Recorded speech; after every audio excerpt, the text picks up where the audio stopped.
काय सांगू आता संतांचे उपकार, काय सांगू आता संतांचे उपकार,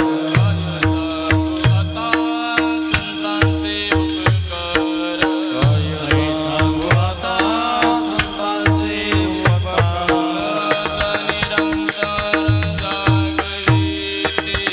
मज निरंतर जागविते, मज निरंतर जागविते.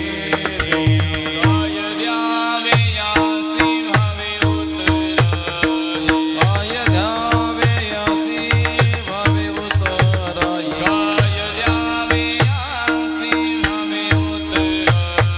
काय द्यावे यासी भावे उतराई. देविता पायी जीव सोडा, ठेविता पायी जीव सोडा, ठेविता पायी जीव सोडा. सहज बोलणे हित उपदेश, सहज बोलणे हित उपदेश, सहज बोलणे हित उपदेश. सहज बोलणे हित उपदेश. करुणी सायासी शिकविते,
म्हणतायत महाराज श्री तुकोबराय.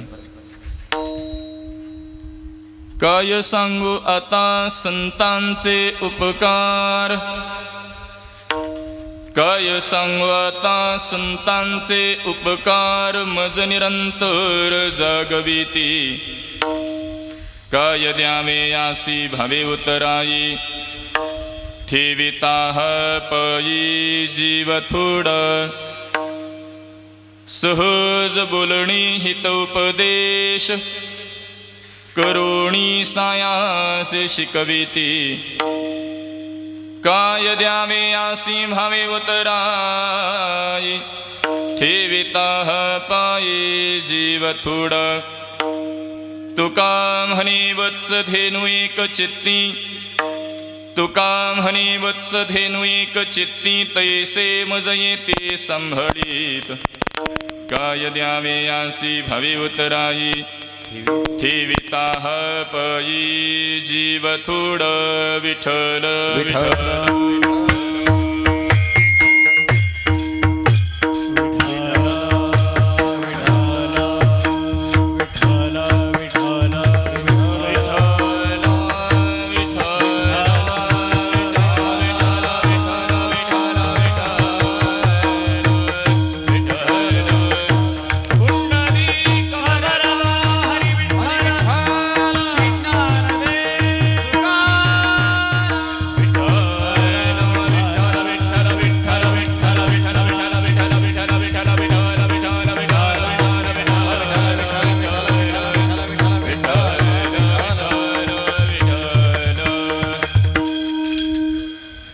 काय सांग आता संतांचे उपकार, काय सांगू आता संतांचे उपकार, मज निरंतर जागविती. काय द्यावे आसी भावे उतराई, ठेविता पायी जीव थोड. प्रस्तुत कीर्तन रूपी सेवेकरताच प्राप्त असणार अभंग देहूचे संत श्रेष्ठ जगद्गुरु तुकोबराय या अभंगामधून साधू संतांनी तुम्हा जीवांवरती साधकांवरती कोणकोणत्या पद्धतीचे उपकार केले आणि त्याबद्दल आपण अंतःकरणामध्ये कोणती वृत्ती धारण केली पाहिजे या प्रकारचे एक मीमांसा चिंतन प्रकट करणारा अभंग आज सेवेकरता निवडलेला आहे. चिंतनाला सेवेला प्रारंभ करण्यापूर्वी थोडासा परिहार देणं अगत्याचं आहे. समस्त ग्रामस्थ खडक ओझर इथलं भजनी मंडळ, भाविक मंडळी, सर्व गावातील युवक तरुण मंडळी या सर्वांच्याच यथोचित अशा सहकार्याने संपन्न होत असलेला पारंपरिक प्रातिवार्षिक चालत असलेला हा नाम महोत्सव यंदाचं हे 56वे वर्ष आहे. भगवत पूज्यपाद आद्य जगद्गुरु शंकराचार्य यांच्या जयंतीचा आणि त्याच पद्धतीने आपल्या गावातील ग्रामदैवत म्हणून आपण ज्यांच्याकडे पाहतोय भगवान श्री हनुमंतरायांच्या मूर्ती प्राणप्रतिष्ठेच्या वर्धापन दिनानिमित्ताचा चालू असलेला हा नाम महोत्सव आणि त्यातली आजची ही चतुर्थ दिनी कीर्तनरूपी सेवा, सप्ताहाचे सर्वच संयोजन आयोजन कमिटी, सर्व युवक मंडळी, भजनी मंडळ, ज्यांनी संपर्क केला आदरणीय हरिभक्तीपरायण अशोक महाराज पगार यांच्या संपर्कातून, त्यांच्या समवेत काम करणारी सर्व संयोजक आयोजक कमिटी या सर्वांच्याच प्रेमातून, स्नेहातून, संपर्कातून माझ्यासारख्या सर्वसामान्याकडे ही सेवा सोपवण्यात आली. तद्निमित्ताने कीर्तनाकरता उपस्थित आहे. चिंतनाला सेवेला प्रारंभ करण्यापूर्वी या उत्सवाचं अधिष्ठान म्हणून आपण ज्यांच्याकडे पाहतोय श्री हनुमंतरायांच्या चरणी अनंत कोटी प्रणाम करतो. माझे श्री गुरु बाबासाहेब आजरेकर महाराज, श्रोत्रिय ब्रह्मनिष्ठ श्री गुरु सदाकरजी महाराज इंगळे, श्री गुरु तीर्थरूप यांच्या चरणी देखील अनंत कोटी प्रणाम करून माझ्यापेक्षा ज्ञानाने वयाने अधिकाराने सर्व ज्येष्ठ श्रेष्ठ मंडळी सर्वांच्या चरणी विनम्र भावाने वंदन करतो. आणि ज्ञानोबराय तुकोबराय मला ज्या पद्धतीने बुद्धी देतील त्या पद्धतीने सेवा करण्याचा प्रयत्न. हेची माझी मनीची आस,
चिंतनाला सेवेला प्रारंभ करण्यापूर्वी या सेवेकरता महोत्सवाकरता वारकरी संप्रदायातील सर्वच दिग्गज सुप्रसिद्ध मंडळी कीर्तनाकरता उपस्थित आहेत की ज्यांनी आपल्या कलागुणांनी आपल्या सेवेनी संपूर्ण महाराष्ट्राच्या बाहेर आपलं नावलौकिक कमवलेलं आहे. असं सर्वच वंदनीय मंडळी कीर्तनाकरता उपस्थित आहेत. आमच्या फारच स्नेहाची सर्वच मंडळी आहेत. त्यामध्ये आदरणीय हरिभक्तीपरायण नारायण महाराज खिलारे गुरुजी, आदरणीय प्रकाशजी महाराज कातकडे गुरुजी असतील. ही दोन्हीही मी मध्यंतरी हरिश्चंद्रगडला माझी सेवा होती आणि आदरणीय प्रकाश गुरुजींना मी म्हटलं की आम्हाला तुम्हाला एकटं बघायची सवय नाही, नारायण गुरुजी सोबत असले पाहिजेत. मी कीर्तनात त्यावेळेला तिथं उल्लेख केला होता. कारण ज्यावेळेला आम्हाला काही श्रवण करायचं असेल, संप्रदायिक एखादी चाल पाहायची असेल, आम्ही आदरणीय जोडीला पाहतो आणि महाराष्ट्रभर देखील महाराष्ट्राच्या बाहेर त्यांचं नाव आहे. त्याच पद्धतीने मृदंगाकरता संपूर्ण महाराष्ट्राच्या बाहेरपर्यंत आपले गुरुकुलाच्या माध्यमातून ताल विकास गुरुकुलाच्या माध्यमातून अनेक विद्यार्थी ज्यांनी घडवलेले आहेत आणि मृदंगाकरता केवळ एकमेव नाव म्हणून ज्यांचं निघतं आदरणीय हरिभक्तीपरायण आमचे विकासजी महाराज वेलुकर. मला त्यांच्याकडे पाहिल्यानंतर एकच वाक्य म्हणावं वाटतं, महाराज पकवाज हा बदडला नाही पाहिजे, तो वाजवला पाहिजे. आणि त्यांचं वाजवणं एवढं गोड आहे की त्यातनं गोडवा एवढा निर्माण होतो. नाहीतर आता अलीकडच्या प्रवाहामध्ये काय चालू आहे हे मी सांगायची आवश्यकता नाही. जेवढा जास्तीत जास्त पकवाजाचा आवाज आला की तो पकवाजकार मोठा, असा काही त्यातला अर्थ नाही महाराज. त्यातला गोडवा आला पाहिजे, सगळ्यांच्या पर्यंत तो रस पोहोचला आला पाहिजे. आणि एकमेव हेतू ठेवून कार्य करणारे आमचे विकासदादा आहेत, त्यांच्याही चरणी वंदन करतो. आणि उपस्थित आपल्या गावातीलच कीर्तनकार आदरणीय समाधान महाराज असतील, त्यांनाही वंदन करून सेवेला प्रारंभ. विठ्ठल विठ्ठल. नियोजित कीर्तन वेळेतील 1 तास माझ्याकडे शिल्लक आहे. 1 तास उरला. तशी नियोजित कीर्तनाची वेळ ही 9 ते 11 आहे.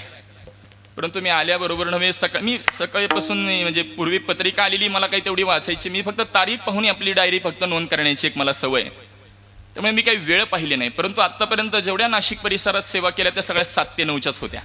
मी गृहीत धरून चाललो ही 7 ते 9चीच कीर्तनाची वेळ आहे. म्हणून आदरणीय प्रकाश सरांना मी बोललो की महाराज 7 ते 9 कीर्तनाची वेळ होईल का? ते म्हटले महाराज काल पुकारलं गेलं नाही, त्यामुळे लोक जमतील न जमतील. माझा अलीकडे थोडा आग्रह की कीर्तन ही 7 ते 9 झाली पाहिजेत. कारण कीर्तन श्रवण करण्याचा कालावधी हा 9 पर्यंतच आहे महाराज. 9च्या नंतर भोगाचा कालावधी सुरू होतो, म्हणजेच भोजन वगैरे त्यात झालं पाहिजे. 7 ते 9 ही अगदी योग्य कीर्तनाची वेळ आहे. पटण्याकरता मध्यंतरी घडलेली घटना सर्वांना ज्ञात आहे महाराज. परभणी जिल्ह्यातील 3ही साधक कीर्तनानंतर प्रवास करतायत 2 व्हीलरवरती. मोठे कोणतरी वाहन त्यांना उडवून गेलेले आणि 3ही साधक जागेवरच गेली होती. प्रवास असा झालेला आहे की रस्ते व्यवस्थित झाल्या कारणाने गाड्यांचा वेग वाढलेला आहे, प्रवास हा सुरक्षित राहिलेला नाही. आणि 9 ते 11चं कीर्तन ते 9 ते 11 कधी होत नाही, ते 9:30 ते 11:30 होतं. कीर्तन करून आम्हाला गावातनं बाहेर काढण्याकरता 12 वाजतात आणि इथून आता पंढरपूरचा 8-8.5 तासाचा प्रवास म्हणजे मी सकाळी 8:30ला पोहोचणार घरी आणि तिथून पुढच्या कीर्तनाचा प्रवास लागून होतो. आणि कीर्तन झाल्यानंतर श्रोते मंडळी अगदी 10-15 मिनिटात झोपतात घरी जाऊन. परंतु बाहेर नेणारे टाळकरी असतात, गायक असतात, वादक असतात, कीर्तन करत त्यांना बाहेरचा प्रवास हा सुरक्षित झाला पाहिजे. याकरता 7 ते 9 ही कीर्तनाची वेळ घडली पाहिजे आणि ह्याची जबाबदारी सगळी श्रोत्यांची. म्हणून श्रोत्यांच्या चरणी एक वंदन करतो. विठ्ठल विठ्ठल. पुढच्या वर्षी निरोप दिला पाहिजे बरं आदरणीय गुरुजींनी की 7 ते 9 महाराज झालं बरं का. आपण सर्वांनी मनावर घ्यावं. युवक मंडळी आहात आपण, थोडंसं आपण सोशल मीडिया हाताळणारी मंडळी आहात. बाहेर काय प्रवाह आहे, कशा पद्धतीचा आहे हे सर्वांना ज्ञात आहे. त्यामुळे सर्वांना एक विनम्र पद्धतीने विनंती करतो आणि चिंतन आटोपतो. जगद्गुरु तुकोबाराय या अभंगामध्ये साधू संतांनी तुम्हाला जीवांवरती साधकांवरती कोणकोणत्या पद्धतीचे उपकार केले आणि त्याबद्दल आपण अंतःकरणामध्ये कोणती वृत्ती धारण केली पाहिजे या प्रकारची एक मीमांसा प्रकट करतात. वास्तविक महाराज साधू संतांचे उपकार बोलतात म्हटल्यानंतर संत कोणाला बोललं गेलं पाहिजे याची व्याख्या पाहणं गरजेचं आहे. 1. संतांचे उपकार सांगतात, कोणते उपकार तुकोबारायांना अभंगातून पटवून द्यायचे याचा विचार करणं गरजेचं आहे. 2. आणि उपकार बोलतात म्हटल्यानंतर उपकार कशाला म्हणावे याची व्याख्या पाहणं गरजेचं आहे. आता संतांचे उपकार सांगतायत म्हटल्यानंतर संत हे पद कोणाचं वाचक आहे याचा जर विचार केला तर संत वाङ्मयामध्ये संतांनी संत हे पद अनेकांकरता वापरलेलं आहे. महाराज काही ठिकाणी भगवत भक्तांना संत म्हणण्याची पद्धत आहे, काही ठिकाणी मुमुक्षुना संत म्हणण्याची पद्धत आहे, काही ठिकाणी मुक्तांना संत म्हणण्याची पद्धत आहे, काही ठिकाणी तुम्हामांच्या कल्याणाकरता उद्धाराकरता जे अवतीर्ण होतात त्यांना देखील संत म्हणण्याची पद्धत आहे. अशी 3-4 औषधकांचा विचार आपल्याला अभंगामध्ये करता येईल. आता काही काही ठिकाणी भगवत भक्तांना संतपद वापरलेलं आहे. याकरता भक्त शिरोमणी नामदेव यांच्या सर्वांच्या परिचयाचं प्रमाण आहे. ही संत मंडळी सुखी असो. मला सांगा, संतांकरता सुखाची अपेक्षा करण्याची गरज आहे का? संतांचं आनंद हे स्वरूप आहे, तरी देखील नामदेवराय बोलतात ही संत मंडळी सुखी असो. मग इथलं संतपद कोणाचं वाचक आहे? तर त्याच अभंगामध्ये नामदेवराय निर्देश करतायत. अहंकाराचा वारा न लागो राजसा. कोणाला? माझी या विष्णुदासा भाविकासी. जे विष्णुदास आहेत, जे भाविक आहेत, त्यांच्याकरता नामदेवराय पद वापरतात. ही संत मंडळी सुखी असो, म्हणजे भगवत भक्तांना संतपद वापरलेलं आहे. काही काही ठिकाणी मुक्तांना संतपद आहे. आत्मज्ञानी चोखडी संत ते माझी रूपडीन. काही काही ठिकाणी तुम्हामांच्या कल्याणाकरता उद्धाराकरता जे अवतीर्ण होतात, ब्रह्ममूर्ती संत जगी अवतरले उद्धराय आले दीनजना, त्यांना संतपद वापरलेलं आहे. किंवा आपण ज्यांचा जयंती महोत्सव साजरा करतोय त्यांची व्याख्या अशी आहे महाराज. भगवत पूज्यपाद आद्य जगद्गुरु शंकराचार्य संत कोणाला बोलावं याची व्याख्या प्रतिपादन करतात. सन्मार्गवर्तीना हा संत. हा जे सन्मार्गाने वर्तन करतात त्यांना संत बोलात. एक, तदरूपेण भगवान परमात्म्याच्या स्वरूपाशी जे एकरूप झालेले त्यांना संत बोला. दोन, विद्या विनय वृद्धे, विद्या आणि विनय या दोन्ही क्षेत्रामध्ये जे परिपक्व अवस्थेला पोहोचलेले त्यांना संत बोला. तीन, आणि स एव वर्तेति ती संत. हा तुम्हामांच्या कल्याणाकरता उद्धाराकरता जे अवतीर्ण होतात त्यांना संत बोला. चार, विठ्ठल विठ्ठल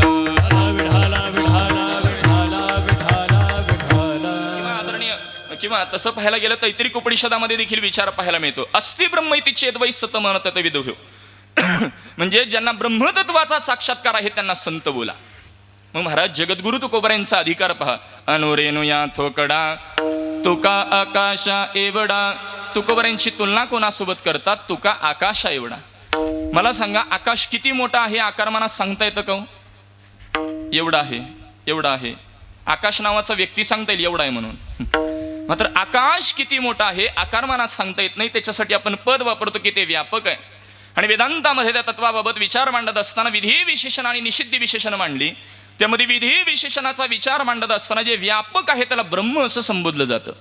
म्हणजे जगद्गुरु तुकोबाराय आणि ब्रह्म भिन्न नसून एकच आहेत असे अधिकार संपन्न तुकोबाराय संतांचेच उपकार सांगण्याकरता प्रवृत्त होत आहेत. म्हणजेच यातून काहीतरी अलौकिकत्व मांडायचंय. विठ्ठल संत या पदाचा विचार पाहिल्यानंतर संतांचे उपकार कोणते सांगायचे तुकोबारायांना? माझ्या अल्पमतीप्रमाणे मला अभ्यास आलेल्या एक दोन लक्षण अभंगामध्ये मला पटवून द्यायचे आहेत. एक लक्षण आहे ते उपक्रमातून उपसंहाराकडे जाणारं, आणि दुसरं लक्षण आहे ते उपसंहारातून उपक्रमाकडे नेणारं. पटवून देतो. उपक्रम उपसंहार हे शब्द पटण्याकरता कठीण वाटत असतील. उपक्रम म्हणजे सुरुवात आणि उपसंहार म्हणजे शेवट. प्रथमच्या चरणातून अंतिमच्या चरणाकडे जाणारा उपकाराचा एक विचार करता येतो, आणि अंतिमच्या चरणातून प्रथमच्या चरणाकडे जाणारा दुसरा उपकाराचा विचार करता येईल. आणखी नाही पटलं का? हा अभंग सरळ ही चिंतन करता येतो आणि उलटा ही चिंतन करता येतो. विठ्ठल बघा, पटवून देतो. सरळ रीतीने अभंगाचा विचार करा. संत महात्मे उपकार करतात म्हणजे नेमकं काय करतात? मज निरंतर जागविती. संत महात्मे उपकार करतात म्हणजे तुम्हाला निरंतर असं जाग करतात. निर्देश करतायत प्रथमच्या चरणामध्ये. बरं, जाग करून करतात काय? तिसऱ्या चरणामध्ये बोलतात शिकविती. बघा, आपण सरळ रीतीने अभंगाचा विचार करतोय. संत महात्मे उपकार करतात म्हणजे सुरुवातीला तुम्हाला जाग करतात. जाग करून तुम्हाला शिकवतात, आणि जाग करत असताना शिकवत असताना दोष विकार यांची होणारे प्रतिबंध अडथळे जे आहेत त्यांच्यापासून काय करतात हे अंतिमच्या चरणामध्ये बोलतात. सांभाळीती. विठ्ठल विठ्ठल असा एक सरळ रीतीने अभंगाचा विचार आहे. आणि उलट रीतीने म्हणजे अंतिमच्या चरणातून प्रथमच्या चरणाकडे जाणारा दुसरा जर विचार केला. बघा, संत महात्मे उपकार करतात म्हणजे नेमकं काय करतात? ज्या पद्धतीने एखादा साधक गुरुकुलामध्ये गेला. आता गुरुकुल नाही समजणार, हॉस्टेल समजेल. हे जरा अलीकडे लवकर समजतं. एखादा जर बाहेर शिकण्याकरता गेला तर तिथली शिक्षक मंडळी त्याचा इतका सांभाळ करतात की त्याला घरची आठवण आली नाही पाहिजे. तद्वत संत महात्मे तुम्हामांवर उपकार करतात म्हणजे सुरुवातीला तुम्हामांचा एवढा सांभाळ करतात की तुम्हाला जीवदशीचं स्मरण नाही झालं पाहिजे. असं संत महात्मे उपकार करतात म्हणजे सुरुवातीला सांभाळ करतात. हे अंतिमच्या चरणामध्ये बोलतात. सांभाळीती. बरं, संत महात्मे तुम्हा मानवर उपकार करतात म्हणजे सांभाळ करतात. सांभाळ करून काय करतात? तिसऱ्या चरणामध्ये सांगतात, शिकविती. संत महात्मे उपकार करतात म्हणजे सुरुवातीला तुम्हा मानचा सांभाळ करतात. सांभाळ करून तुम्हा माना शिकवतात. बरं, नेमकं काय शिकवतात? प्रथमच्या चरणामध्ये निर्देश करतात, निरंतर जागा राहिला. विठ्ठल विठ्ठल. या दोन लक्षणं अभ्यासता येतील. जसा वेळ मिळेल त्या पद्धतीने आपण चिंतन पाहू. संत संतांचे उपकार, त्याच्या दोन मीमांसा आपण अभ्यासल्या. मात्र उपकार कशाला म्हणावं याची जर आपण व्याख्या पाहिली, शास्त्रामध्ये उपकार या शब्दामध्ये दोन प्रकारचे अवयव केलेले आहेत. एक आहे उप आणि दुसरा आहे तो कार. कार म्हणजे व्यवहारातली 4 व्हीलर नाही बरं. उपकार शब्द पटण्याकरता उप हे पद ज्या ज्या शब्दांमध्ये आले त्याचा थोडा विचार करा. आता आपण उपनिषद अभ्यासतो किंवा आपण उपवास करतो. उपवास असेल, उपकार असेल किंवा उपनिषद असेल, कोशामध्ये उपनाम समीपे. उप या शब्दाचा अर्थ केलेला आहे उप म्हणजे जवळ. उप म्हणजे काय? जरा श्रोते उत्तर द्या. मी जेवणाचा आनंद कीर्तनात घेऊ देत नाही बरं. उप म्हणजे काय? जवळ. उप म्हणजे जवळ. आता उपनिषदेची व्याख्या अशी, गुरु महात्म्यांच्या जवळ बसून जी विद्या संपादन केली जाते त्याला उपनिषद बोलतात. किंवा हे पटण्याकरता क्लिष्ट वाटत असेल, आपल्या सर्वांच्या परिचयाचा उपवास आहे. आता उपवास, उपकार आणि उपनिषद. उपनाम समीपे. उप म्हणजे काय? जवळ. आता उप म्हणजे जवळ, वास म्हणजे वास्तव्य करणे. भगवंताच्या जवळ, साधू संतांच्या जवळ एक प्रकारे वास्तव्य करण्याचं साधन म्हणजे उपवास, अशी सरळ सरळ व्याख्या करता येईल. तद्वत उपकारामध्ये उप म्हणजे जवळ आणि कार म्हणजे करणे. जवळ करणे म्हणजे उपकार करणे. मग संत महात्मे कोणाच्या जवळ करतात? तुम्हाला स्वस्वरूपाशी अनुसंधान करतात. याला वृत्ती प्रभाकरामध्ये अविनाभाव संबंध म्हटलं गेलेलं आहे. ज्या विना जो होवे नाही ताका अविनाभाव संबंध कहे. आनंद वाचून तो परमात्मा नाही, त्याला सोडून आनंद नाही, तोच आनंद व स्वरूप आहे, त्याच्याशी अनुसंधान करतात. असं संत महात्मे उपकार करतात. माझ्याकडे लक्ष द्या. दिलं का? संत महात्मे उपकार करतात. कोणते उपकार करतात याचा अभंगामध्ये आपल्याला विचार करायचा आहे. संत संतांचे उपकाराच्या दोन मीमांसा आपण अभ्यासल्या. उपकार कशाला म्हणावं याची व्याख्या पाहिली. मात्र आपल्याकडे प्रापंचिक जीवन जगणारी आपण मंडळी आहोत. प्रपंचामध्ये अनेक वेळेला वाक्य ऐकायला मिळतात, महाराज या गृहस्थाला शून्यातून जे काही निर्माण करता आलं ते केवळ माझ्या उपकारामुळे, परंतु मला याला कसल्याही माझ्या उपकाराची जाणीव नाही, फार कृतज्ञ व्यक्ती आहे. म्हणजे एखाद्याबद्दल बोलताना आपण म्हणतो, महाराज याला केलेल्या उपकाराची कसलीच जाण नाही, त्याला आपण कृतज्ञ बोलतो. आणि एखाद्याबद्दल बोलताना आपण म्हणतो, महाराज याला केलेल्या उपकाराची जाण आहे, बरं फार कृतज्ञ व्यक्ती आहे. महाराज कृतज्ञ वृत्ती ही सत्कर्माची आणि कृतज्ञ वृत्ती ही दुष्कर्माची. पटवून देतो, लक्ष द्या. वेदांतामध्ये 3 प्रकारे पापाचा विचार आहे. कायिक पाप, वाचिक पाप आणि मानसिक पाप. कायिकामध्ये 3 प्रकार, वाचिकामध्ये 4 प्रकार आणि मानसिकामध्ये पुन्हा 3 प्रकारच्या पापाचं वर्गीकरण आहे. निर्देश करून पुढे निघून जातो. कायिक 3 पाप कोणती? शरीराकडून घडणारी 3 पाप आहेत, चोरी, जारी आणि हिंसा. ही कायिक 3 पाप आहे. वाचिकामध्ये 4 पाप आहेत, कठोर बोलणं, कुटीर बोलणं, असत्य बोलणं आणि असंबंधित बोलणं. ही वाणीकडून घडणारी 4 पाप आहेत. आणि मानसिकामध्ये पुन्हा 3 प्रकारच्या पापाचं वर्गीकरण आहे. परद्रव्य ध्यान, अहित चिंतन आणि वृथा अभिमान. अशा 10 प्रकारचं पातक मनुष्याकडून दररोज घडतं. आणखी पुढे जाऊन वर्गवारी अशी, पाप, उपपाप, अतिपाप आणि महापाप अशा 4 लक्षणं आहेत. यामध्ये अंतिमचं जे महापाप आहे यात पुन्हा 5 लक्षणं आहेत. ब्रह्महत्या, सुरापान, गुरुदारागमन, सुवर्णाची चोरी आणि या 4घांची जो संगत करतो असा 5वा महापापी आहे. केले पाप जेणे, दिले अनुमोदन, दोघासी पतन सारिखेची. एखादा दुष्कर्म करतो आणि दुसरा केवळ त्याला अनुमोदन देतो तर दोघेही महापापी आहेत. पटण्याकरता उदाहरण देऊ. एखादा तंबाखू खातो आणि दुसरा त्याला चुना देतो तर दोघेही महापापी आहेत. विठ्ठल विठ्ठल.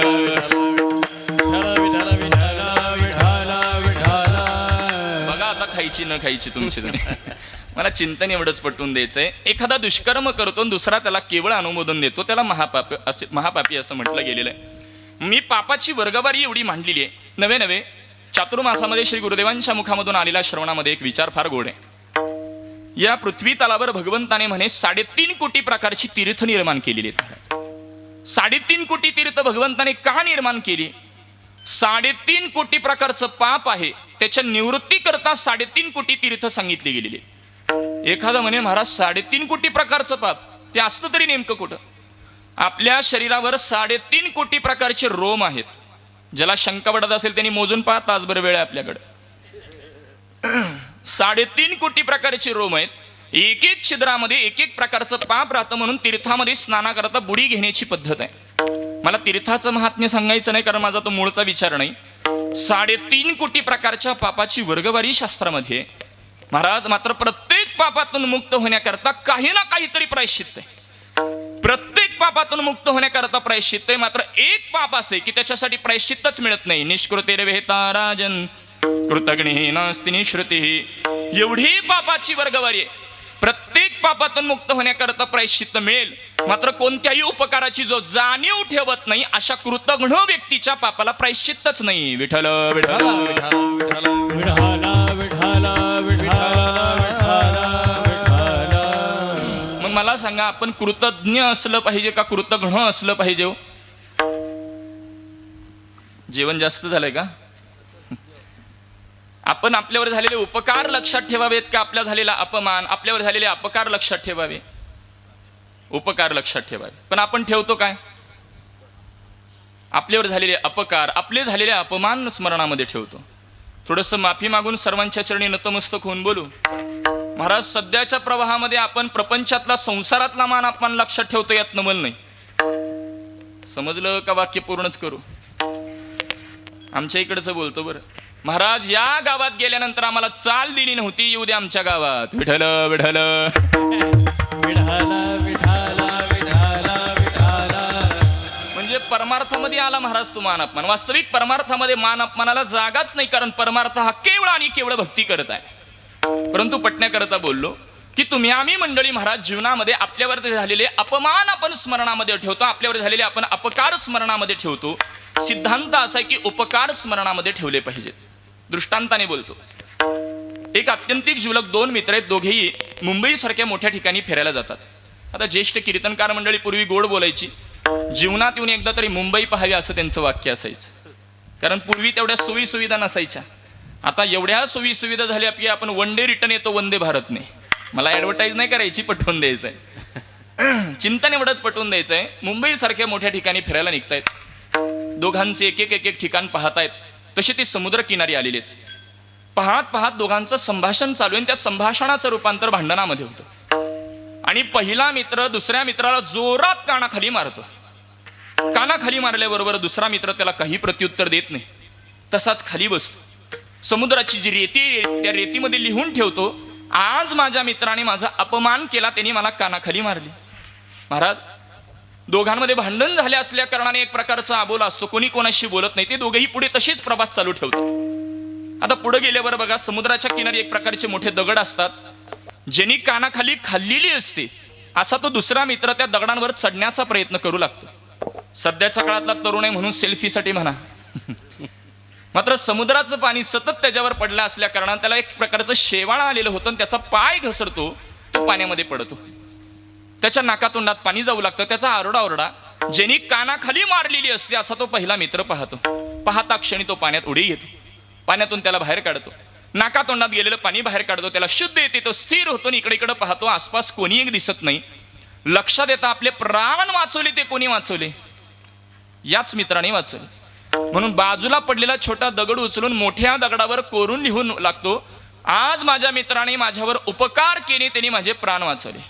महाराज, ज्यांनी सुरुवातीला कानाखाली मारली असा तो पहिला मित्र, ज्यांनी अपमान केला असा तो पहिला मित्र, नवे नवे प्राण वाचवले असा तोच पहिला मित्र. त्याच्या अंतःकरणामध्ये नानाविध चिकित्सा सुरू होतात. हा असा का करतोय?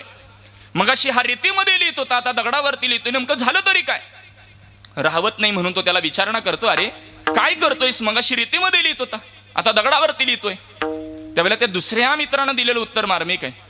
तो बोलू लागतो, जीवनामध्ये अपमान झाला तर तो रेतीमध्येच लिहावा, का तर तो पुसला जात असतो. मात्र उपकार झाले तर ते दगडावरतीच कोरावेत. विठ्ठल विठ्ठल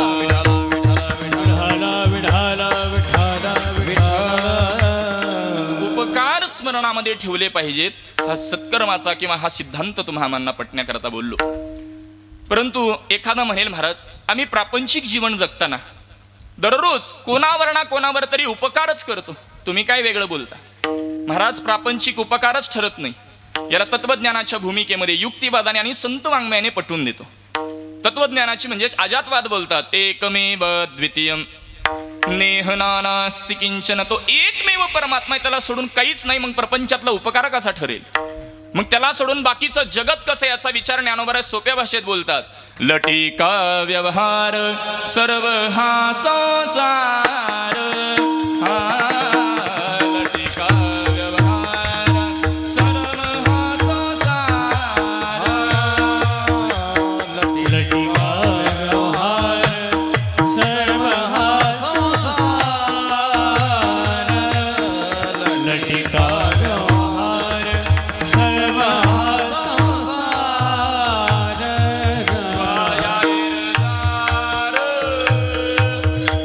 हरी वेण वाया हरी वेण हरी मुखी म्हणा, हरी मुखे म्हणा, हरी मुखी म्हणा, हरी मुखे म्हणा. वायरधार हरी वीण, वायरधार हरी वीण, हरी मुखे म्हणा, हरी मुखे म्हणा, हरी मुखे म्हणा, हरी मुखे म्हणा. लटिका व्यवहार सर्व हा संसार, लटिका व्यवहार सर्व हा संसार, लटिका व्यवहार सर्व हा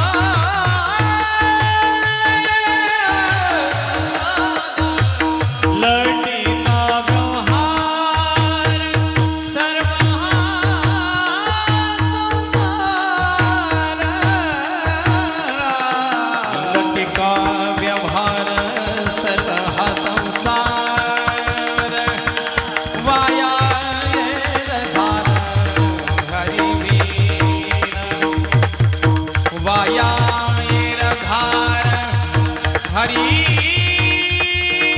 वीण, वाया धार हरी वीण.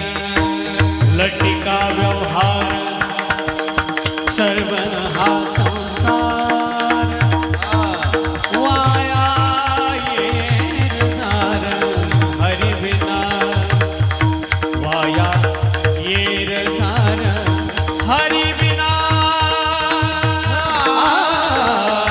वाया धार हरी वीण, हरी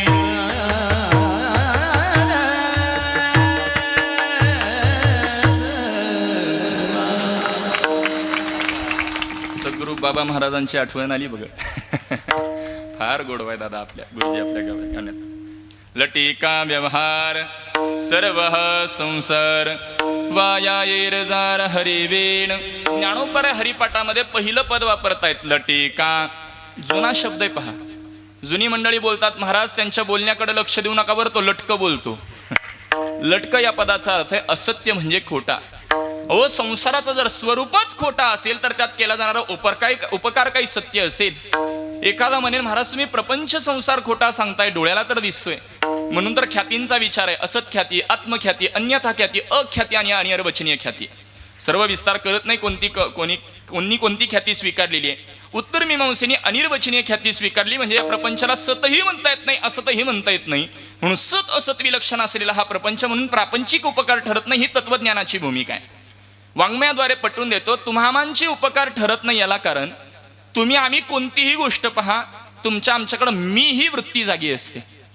संतांचेच उपकार ठरतात. याला कारण अयसी कळवळ्याची जाती करी लाभावीण प्रीती.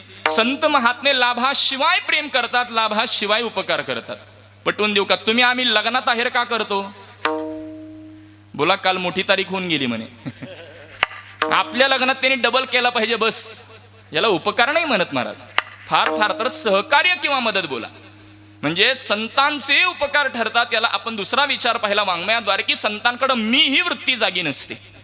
आणि युक्तिवादाने बोलायचं झालं तर आपल्याकडे शास्त्रामध्ये असा विचार मांडला गेलेला आहे. आता गायी सांभाळतो, गायीच्या दुधाकरता आपण कोणत्याही धातूचं भांड वापरतो. मात्र शास्त्रकार बोलतात एक दूध असं आहे की त्याच्याकरता सुवर्ण म्हणजे सोनं या धातूचं भांड लागतं, ते म्हणजे वाघिणीचं दूध आहे. ज्याला शंका आहे त्यांनी घेऊन या.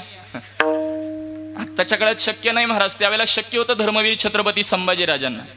आता वडापाव राहणारी आपण मंडळी, मला मुद्दा एवढाच पटवून द्यायचा आहे, वाघिणीचं दूध जर आपल्याच सामावून घ्यायचं असेल तर त्याकरता योग्यता पात्रता केवळ सुवर्ण या धातूमध्ये आहे महाराज. भले 1.5 लाखाकडे भाव जाऊ द्या, मात्र ते सामावून घेण्याकरता सोनं या धातूचंच भांड लागतं. इतर धातूचं भांड वापरलं तर ते छेदून निघून जातं.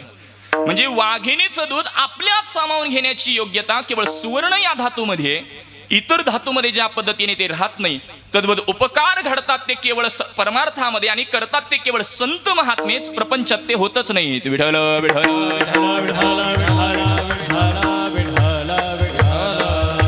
आपल्यावर आहेत तरी कोणाकोणाचे उपकार? ईश्वराचे उपकार आहेत, माता पित्यांचे उपकार आहेत, वेदांचे उपकार आहेत आणि संतांचे उपकार आहेत. ईश्वराचे कोणते उपकार आहेत? तुम्हाला हा नरदेह जो मिळालेला आहे याला मूळ कारण ईश्वर आहे.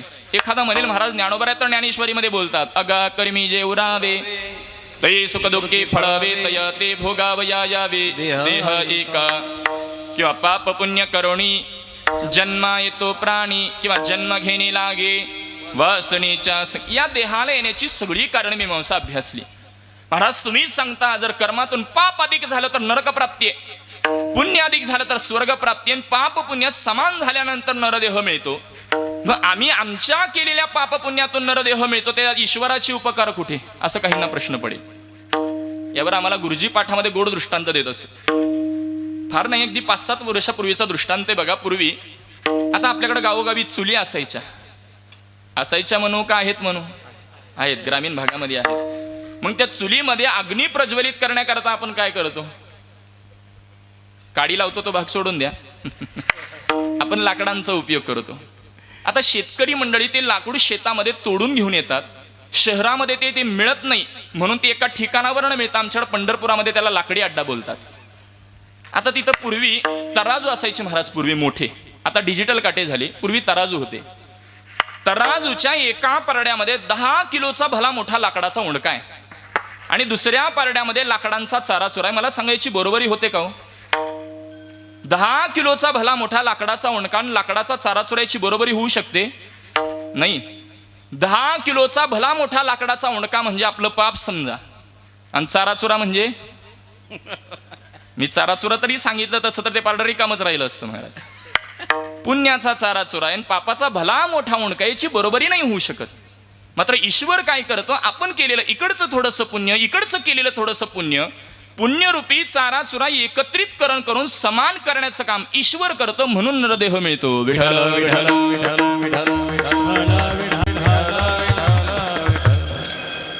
बरं, ईश्वराचे उपकार आहेत. माता पित्यांचे देव ऋण, ऋषी ऋण, समाज ऋण आणि माता पिता ऋण. आपल्या शरीराचं कातडं काढून माता पित्यांच्या पायात जोडे जरी घातले तरी त्यांच्या उपकारातून उतराई होऊ शकत नाही, असा शास्त्राचा विचार आहे. तिसरे वेदांचे उपकार आहेत आणि अभंगामध्ये महत्वाचे संतांचे उपकार मला पटवून द्यायचे. संतांचेच उपकार जगत कल्याणार्थ ठरतात. याला कारण संतांकडे ऐश्वर्य संपन्नता आहे महाराज. एखादं म्हणेल जगद्गुरु तुकोबरायांच्या घरातून पौर्णिमेचा चंद्र दिसायचा आणि तुम्ही सांगता संत महात्मे ऐश्वर्य संपन्न आहेत. थोडस माफी मागून बोलू, सर्वांच्या चरणी नतमस्तक होऊन बोलता आम्हा कीर्तनकारांना संतांची संपत्ती कळेना महाराज. संतांकडचं धन कोणतं आहे? आम्हा घरी धन शब्दाचीच रत्ने, शब्दाचीच शस्त्रे यत्ने करू. मग आम्हांकडं आम्ही गर्भश्रीमंत आहोत महाराज संत वाङ्मयाने. कवितेचा आधार लागावा का? विठ्ठल विठ्ठल. ज्याला समजलं त्याला डबल धन्यवाद. बरं, मला काही कोणावर टीका नाही करायची, मला मुद्दा एवढाच पटवून द्यायचा आहे. संत महात्मे तुम्हामांवर उपकार करतात, त्याला कारण संतांकडे ऐश्वर्य संपन्नता आहे. मग संतांचं ऐश्वर्य कोणतं आहे? संतांकडे लौकिक धन नसतं महाराज, अलौकिक असलेलं भक्ती प्रेमाचं धन. अहो ज्ञानोबरायांचं ऐश्वर्य पहा. जयाची द्वारी सोन्याचा पिंपळ, अंगे ऐसे बळ रेडा बोले. संतांकडचं ऐश्वर्य महाराज. आणि म्हणून संतांचे उपकार जगत कल्याणार्थ ठरतात. एक लक्षण दुसरं महाराज संतांकडे ज्ञान आहे. ज्ञानोबराय ज्ञानेश्वरीमध्ये बोलतात, ते चालते ज्ञानाचे बिंब तयाचे अवयवते सुखाचे कोंब येर माणसपणे बांब लौकिक बाहू. किंवा ज्ञानोबरायांचं वर्णन पहा, ज्ञानियांचा राजा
राजा गुरु महाराव म्हणती ज्ञानदेव तुम्हाईसी. महाराज जोड चालीच्या आनंदा करता आषाढी वारीत यावं लागतं, पण वारीतून दिंडीतच चालावं लागतं. हेही तितकंच खरं आहे.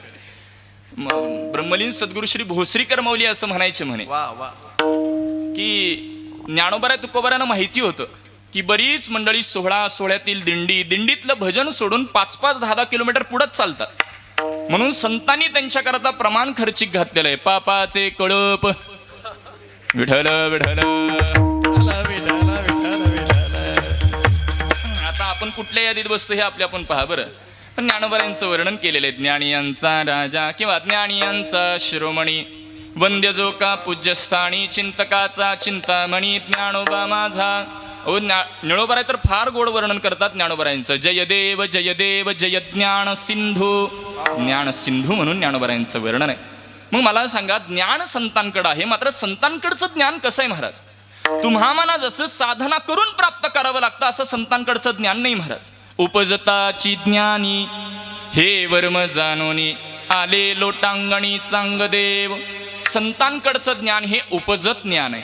चरित्रभाग सर्वांना ज्ञात आहे. चांगदेव महाराजांच्या बाबतीतला सर्वांना चरित्र भाग ज्ञात आहे, त्यामुळे वेळाभवी विस्तार करत नाही.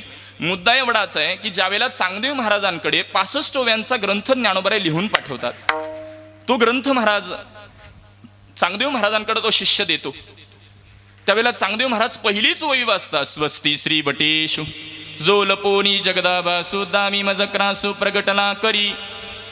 महाराज काहीही बोध होईना, चांगदेव महाराजांच्या लक्षात आलं आपण समजत होतो ही लहान मुलं आहेत, मात्र हे कोण आहेत? उपजताची ज्ञानी, उपजत ज्ञान यांच्याकडे.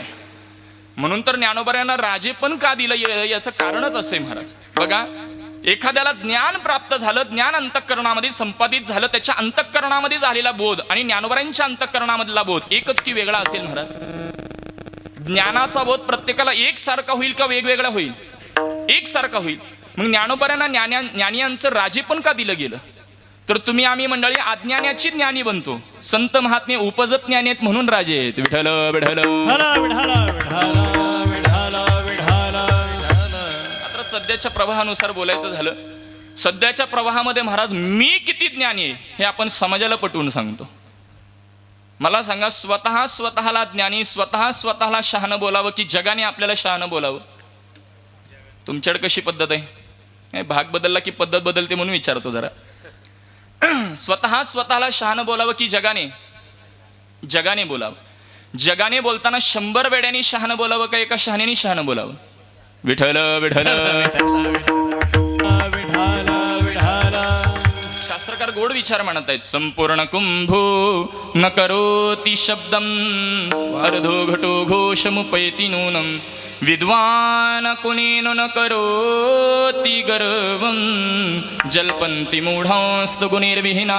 दृष्टांत देत आहेत. संपूर्ण कुंभो धरून चला, एखादा समजा पाण्याची घागर आहे, पाण्याची घागर संपूर्ण पाण्याने भरते, आवाज करते का? न करोति शब्दम. मात्र तीच घागर अर्धवट भरू द्या, खळखळ खळखळ, तसं अर्धवट ज्ञान बडबड करतं, पूर्ण झाल्यावर होत नसते. विठ्ठल महाराज जो सांगत असतो मी ज्ञानी, तो ज्ञानी नसतोच. कारण अध्यात्मामध्ये ज्याला ज्ञान संपादित झालेला आहे तो मी ज्ञानी हे सांगायला देखील उरत नाही, हे ज्ञानाचं लक्षण आहे. मग जो सांगत असतो मी ज्ञानी, तो अर्धवट ज्ञानी ओळखावा. मात्र संतांकडचं ज्ञान असं नाही महाराज. उपजत ज्ञान साधू संतांकडे, म्हणून त्यांचे उपकार जगत कल्याणार्थ ठरतात. आणि अंतिम संतांकडे निरपेक्ष वृत्ती आहे. निरपेक्ष वृत्ती करता श्रीमद भगवद्गीतेमध्ये 12व्या अध्यायामध्ये 6 श्लोकामध्ये भगवंताला आवडणाऱ्या भक्ताचा विचार मांडलेला आहे. त्यामध्ये 16व्या श्लोकामध्ये गीता बोलते, अनपेक्ष सुचिरदक्ष उदासीनो गतव्यता सर्वारंभ परित्यागी यो मद्भक्त समे प्रिय. अनपेक्ष यो मद्भक्त समे प्रिय. तुकोबाराय बोलतात, भक्त ऐसे जाना जे देही उदास गेले अशपाश निवारोणी. ज्याची मागणी संपलेली आहे, अपेक्षा संपलेली आहेत, असा भगवत भक्त परमात्म्याला प्रिय आहे. म्हणून निरपेक्ष वृत्ती पटवून देण्याकरता तुकोबाऱ्यांचं जीवन चरित्र पहा. तुकोबाराय भगवान परमात्म्याकडे जातात आणि परमात्मा तुकोबाऱ्यांना आग्रह धरतात, तुम्ही आज माझ्याकडे काहीतरी मागा. भरपूर विरोध करून देखील परमात्मा ऐकत नाहीत. म्हणून तुकोबाराय भगवंताकडे काय मागतात? मागणी ते सरे ऐसे करी देवा. माझी मागणीच संपू द्या, हीच मला मागणी द्या. याला निरपेक्ष वृत्ती बोलतात. विठ्ठल विठ्ठल. संतांकडे ऐश्वर्य संपन्नता, ज्ञान, दातृत्व आणि निरपेक्ष वृत्ती अशा संत महात्म्या सर्व लक्षणाने परिपूर्ण आहेत. आणि म्हणून संतांचे उपकार जगत कल्याणार्थ ठरतात. बरं महाराज, संतांचे उपकार जगत कल्याणार्थ आम्ही मान्य करू, कोणते उपकार आहेत?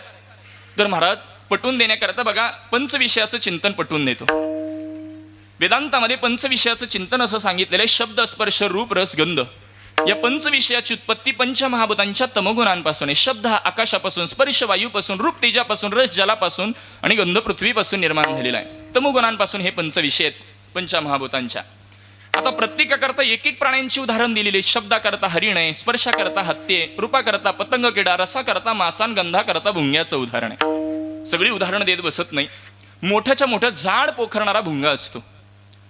मात्र रात्री जर मकरंद सेवन करण्यामध्ये ज्यावेळेला मग्न होतो, पातळ पातळ फुलाची कोवळी पानं पोखरू शकत नाही महाराज. आणि ते जर फुल सकाळी उमललं तर त्या भुंग्याचा नाश झालेला असतो. अहो, झाड पोखरणारा भुंगा पातळ पातळ कोवळी पानं पोखरू शकत नाही. याला कारण विषयासक्ती आहे. एक एक प्राण्याने जर एक एक विषय आत्मसात केला तर शेवटी तो अधोगतीला गेलेला आहे. मनुष्य प्राणी एकटाच असा आहे की पंच विषय खिशात घेऊन फिरतो. किती अधोगतीला जाईल. महाराज हे विषय कसे ज्ञानोबराय बोलतात, हे विषय तरी कैसे रोहिणीचे जळ जैसे का स्वप्नीचे अभसे भद्र जाती किंवा विषयाचे समसुख बेगडाची बाहुली अभराची सावली जाईल या. दोन दृष्टांत ज्ञानोबराय देतात. मला सांगा, मृगजळ दिसायलाय की असायलाय? दिसायलाय की भासायलाय? तसवत विषयातलं सुख देखील केवळ भासतं. किंवा कोळसा किती घासल्यानंतर पांढरा होईल? कोण म्हणलं घासून येतो? कोळसा घासणारा संपेल, कोळसा पांढरा. विषय केव्हा सुखाचे होती? विषयामध्ये सुख शोधणारा संतो, विषय सुखाचे होत नाहीत. या विषयांमध्ये तुम्ही आम्ही मंडळी अडकतो. महाराजांनी फार प्रश्नार्थ गोड विचार मांडलेला आहे. विषया ओढी भुलले जीव, विषय ओढी भुलले जीव, विषय ओढी भुलले जीव, विषय ओढी भुलले जीव. आता याची कोण करील कीव, आता याची कोण करील कीव. आता याची कोण करील कीव,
भुलले जीव आता याची कोण कळेल कीव नुपजे नाराजणी भव पाहुनी ठव नरदेह.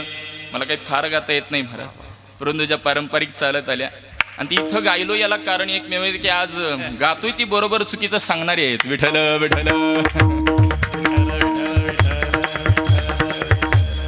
या विषयांमध्ये तुम्ही आम्ही प्रत्येक चाली शुद्ध राग येते. या विषयांमध्ये तुम्ही आम्ही गुरफटतो महाराज आणि अपेक्षा ठेवतो आनंदाची. या विषयांचा आपण विचार केला नवे नवे भगवद्गीतेमध्ये एवढा गोड विचार मांडलेला आहे. ध्यायतो विषयान पुंसा संगस्ते सुपजायते संगा संज्ञायते कामात कामात क्रोधो विजायते क्रोधात भवति सम्मोहात सम्मोहात सुदिव्यभ्रमात बुद्धिनाशो बुद्धिनाशात प्रणश्यति नश्यती नाही प्रणश्यती. विषयांचं किंचित स्मरण जरी केलं तर मनुष्य प्रेतवत होतो. म्हणून तर विषय आनंदामध्ये 3 प्रकार केले महाराज. प्रिय आनंद, मोद आनंद आणि प्रमोद आनंद. पटवून देतो, विषयाचं दर्शन याला प्रिय आनंद बोलतात, विषयाची प्राप्ती होणं याला मोद आनंद आणि विषयाचा उपभोग याला प्रमोद आनंद बोललं जातं. पटण्याकरता दृष्टांत देतो, धरून चला. कीर्तन झाल्यानंतर आपण रात्री जागर करण्याकरता बसतो. आता जागर कशाला म्हणतात? कीर्तन झाल्यानंतर जी मंडळी उभारतात ती सकाळी काकडा करूनच खाली बसतात, त्याला जागर बोलतात. परंतु आत्ताच्या प्रवाहात शक्य होत नाही, म्हणून त्याचं रूपांतर आपण 2 तासाच्या भजनावर केलं. आता ते भजन जर व्यवस्थित चालायचं असेल तर भजनी मंडळाच्या समोरून फक्त चहाचं भांडं न्यायचं. मला विनोद नाही मांडायचा, सिद्धांत पटवून द्यायचा आहे. चहाचं भांड दिसणं, विषयाचं दर्शन याला प्रियानंद बोला. चहाचा कप आपल्या हातामध्ये आला, विषयाची प्राप्ती होणं याला मोद आनंद बोला. आणि चहा पिणं चालू झालं, विषयाचा उपभोग याला प्रमोदानंद बोला. विठ्ठल विठ्ठल विठाला विठाला विठाला. विषयांचं किंचित स्मरणच गेल्यानंतरची परिस्थिती, उपभोग घेतल्यानंतरचा परिणाम लांब आहे महाराज. आणि या विषयामध्ये गुरफटतो महाराज. तुम्ही आम्ही गुरफटतो यात नवल नाही. श्रीमद भागवत महापुराणामध्ये ययाती राजाचा विचार फार गोड मांडला गेलेला आहे. ययाती राजाने स्वतःच्या मुलाकडून एक तारुण्य घेतलं. तारुण्य, वृद्धत्व आलं होतं शापामुळे. मुलाकडून तारुण्य घेऊन 1000 वर्ष यथेच्छ विषय भोगले. आणि 1000 वर्ष विषय भोगल्यानंतर देखील ययाती राजाचे उद्गार असेत, न जातु कामः कामानाम उपभोगेन शाम्यती हविषा कृष्णवर्त्नैव भूये भाविवर्धते. ज्या पद्धतीने एखादा यज्ञकुंड आहे, यज्ञकुंडामध्ये आपण तुपाची आहुती देतो, तुपाच्या आहुतीमुळे त्या यज्ञातला अग्नी अधिक वाढत जातो, तसं विषय भोगल्यानंतर विषय भोगाचीच लालसा अंतःकरणात वाढत जाते. 1000 वर्ष विषय भोगल्यानंतर इथे ययाती राजाचे हे उद्गार आहेत. इंधने निमाला अग्निकोठी, इंधने निमाला अग्निकोठी, इंधने निमाला अग्निकोठी, इंधने निमाला अग्निकोठी. विषय शेवोनी कोण तृप्त झाला, विषय शेवोनी कोण तृप्त झाला, इंधने निमाला अग्निकोठी, इंधने निमाला अग्निकोठी.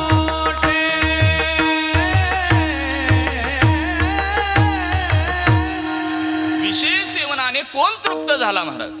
फार गोड प्रमाण दिलं. तसं आमच्याकडे परंपरेत प्रमाण देत नाहीत महाराज, परंतु तुम्ही आज रोखू शकलो नाही. याला कारण एकमेव, पहिल्यांदा 100% करेक्ट प्रमाण मिळालंय महाराज. नाहीतर एसटी गेल्यावर टाटा करायची सवय अलीकडे. विठ्ठल विठ्ठल विठाला विठाला. असं आपला चिंतनाचा विषय चालू आहे. या विषयांचा विचार करा. ययाती राजाचा विचार पाहिला किंवा महाभारतामध्ये गोड विचार मांडला गेलेला आहे. बलवान इंद्रियो ग्रामः विद्वान समापी कर्षती. कितीही मोठा बलवान असेल, विद्वान असेल, त्याला स्वतःची इंद्रिय आवरता येत नाही, तो विषयांपासून अलिप्त राहू शकत नाही. महाराज व्यास मुनी हा सिद्धांत प्रकट करतात. लिखाणाचं काम जैमिन ऋषी करत असतात. जैमिन ऋषी बोलतात, मला काही हा सिद्धांत पटत नाही. जर त्यांना स्वतःची इंद्रिय आवरता येत नाहीत, मग त्यांच्या ज्ञानाचा काय उपयोग. व्यास मुनी बोलतात, तुम्ही लिखाण थांबवा. ज्या वेळेला सिद्धांत पटेल त्यावेळेला येऊन लिखाण पूर्ण करा. लिखाण थांबलं जातं. जैमिन ऋषी आपल्या पर्णकुटीमध्ये निवांत बसलेले असताना अचानकपणे धोधो प्रकारे पाऊस वादळ वारा सुटलेला आहे. आणि कोणाला तरी निवारा हवा असेल म्हणून जैमिन ऋषी उठतात. पर्णकुटीच्या दरवाजामध्ये येतात, इकडे इकडे पाहू लागतात. समोर एका वृक्षाखाली एक सुंदर स्त्री निदर्शनास येते. तिच्याशी संवाद चालू करतात. मोठा पाऊस वादळ सुटलेला आहे. तुम्हाला निवारा हवा असेल तर माझ्या पर्णकुटीत विश्रांतीला थांबा. पाऊस वगैरे गेल्यावर तुम्ही जाऊ शकता. स्त्रीला म्हणणं पडतं, स्त्री पर्णकुटीत विश्रांतीला येऊन थांबते. दोघांना एकांत मिळालेला आहे, दोघांच्या गप्पा सुरू होतात. गप्पा टोकाला जातात आणि जैमिनी ऋषी त्या स्त्रीला बोलू लागतात, तुमचा विवाह झालाय का? नाही झाला. करण्याची इच्छा आहे का? आहे. मात्र माझी एक अट आहे, जो मला खांद्यावरती विराजमान करून मंदिराभोवती 3 प्रदक्षिणा पूर्ण करेल त्याच्याशी मी विवाह करायला तयार आहे. जैमिनी ऋषी बोलतात, मी तुम्हाला खांद्यावरती विराजमान करून 3 प्रदक्षिणा पूर्ण करतो. आता हे जैमिनी ऋषी कोण आहेत पहिलं सांगतो. आपल्याकडे जी 6 शास्त्र आहेत, सर्व सुख गोडी, साही शास्त्र निवडी, सर्व शास्त्र निवडी आपला पाठ नाही बरं, साही शास्त्र निवडी. ती 6 शास्त्र म्हणजे कोणती आहेत? पूर्वमीमांसा, उत्तरमीमांसा, न्याय, वैशेषिक, सांख्य आणि योग, अशी 6 शास्त्र आहेत. यामध्ये एका पूर्वमीमांसा शास्त्राचे कर्ते जैमिनी ऋषी आहेत. ज्यांनी एक पूर्वमीमांसा सारखं शास्त्र निर्माण केलं ते जैमिनी ऋषी बोलतात, मी तुम्हाला खांद्यावरती विराजमान करून मंदिराभोवती 3 प्रदक्षिणा पूर्ण करतो. म्हणून त्या स्त्रीला खांद्यावरती विराजमान करतात. पहिली प्रदक्षिणा पूर्ण करतात. दुसरी प्रदक्षिणा पूर्ण करत असताना खांद्यावरती ओझं वाढलेलं आहे, कशी बशी प्रदक्षिणा पूर्ण करतात. मात्र तिसऱ्या प्रदक्षिणेला आता जर आपण पुढचं पाऊल टाकू तर जागेवर कोसळू हे लक्षात येतं, म्हणून खाली बसतात. खांद्यावरून त्या स्त्रीला उतरवतात आणि वर मान करून त्या स्त्रीकडे पाहावं म्हणून पाहतात, तर ती स्त्री नसून व्यास मुनी असतात.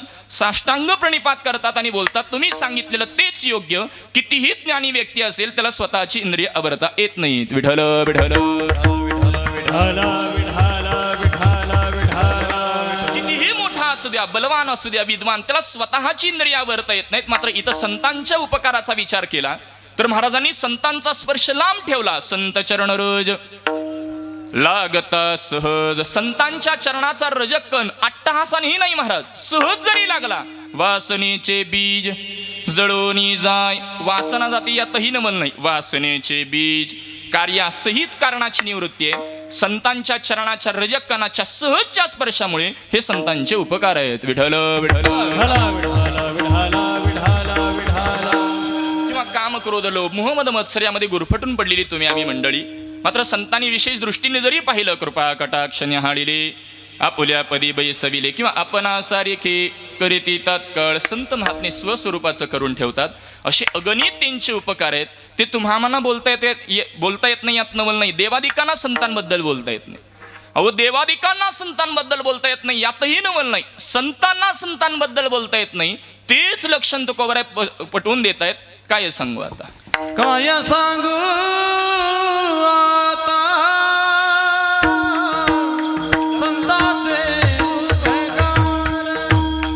काय सांगू आता संतांचे उपकार. काय सांगू आता संतांचे उपकार. काय सांगू आता संतांचे उपकार. हो माझा निरंतर जागविती. काय द्यावे त्यासी भावे उतराई. काय द्यावे त्यासी भावे उतराई. माझा निरंतर जागविती. माझा निरंतर जागविती. काय द्यावे त्यासी भावे उतराई. काय द्यावे त्यासी भावे उतराई.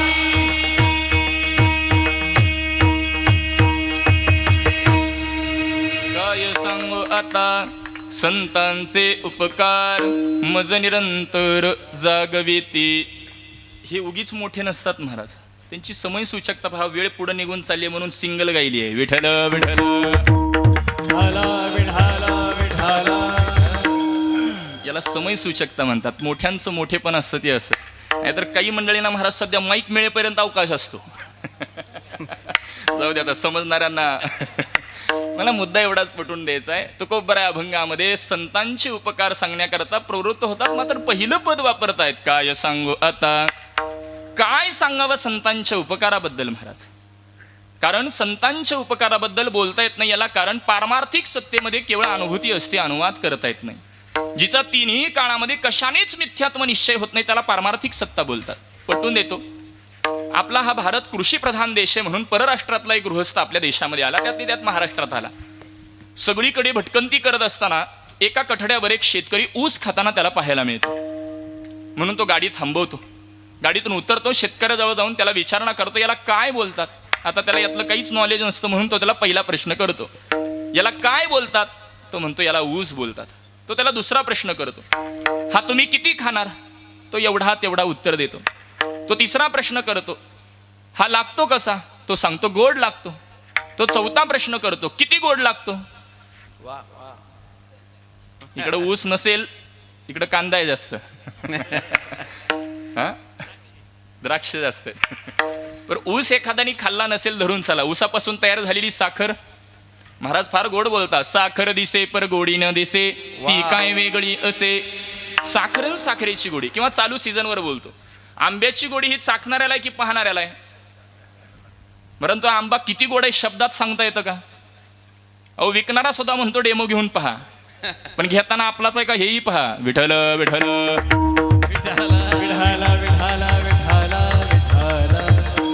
मला चिंता एवढंच पटवून द्यायचंय. आंब्याची गोडी असेल, ऊसाची गोडी असेल, हा अनुभव घेण्याचा विषय. किती गोड आहे शब्दात वर्णन करता येत नाही. तद्वत संतांचे उपकार हा अनुभव घेण्याचा विषय. म्हणून तुकोबाराय म्हणतात काय सांगू आता. मग आम्हाला उपकार कळणार तरी कसे, कारण बोलण्याकरता शब्द लागतात आणि शब्दाकरता जातिक गुण, क्रिया आणि भेद या 4 लक्षणं असावे लागतात. आणि संत महात्मे याच्याही अतीत आहेत. म्हणून शाब्दिकाचे काम नाही येथे. मुद्दा एवढाच मला पटवून द्यायचा आहे की संतांचं मग आम्हाला उपकार कळणार तरी कसे, कारण संतांबद्दल बोलायचं असेल तर तुका म्हणे अंगी व्हावे ते आपण, तरीच महिमान येईल कळू. महाराजांना बोलता आलं असतं तरी महिमान, तरीच महिमान. श्री पाणिनींच्या व्याकरण सूत्रानुसार या चकाराने आणण्याची व्यावृत्ती असते.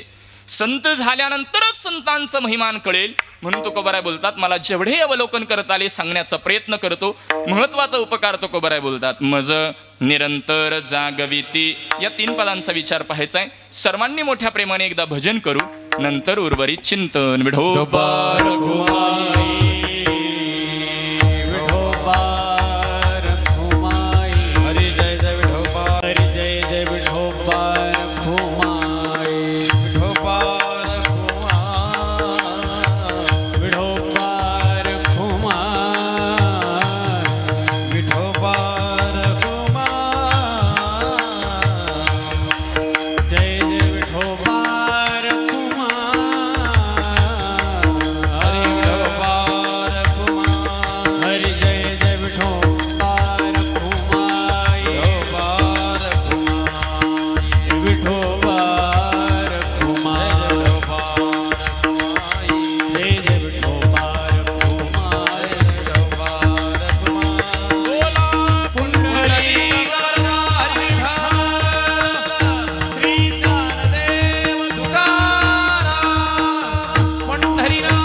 काय सांगू आता संतांचे उपकार मज निरंतर जागविती.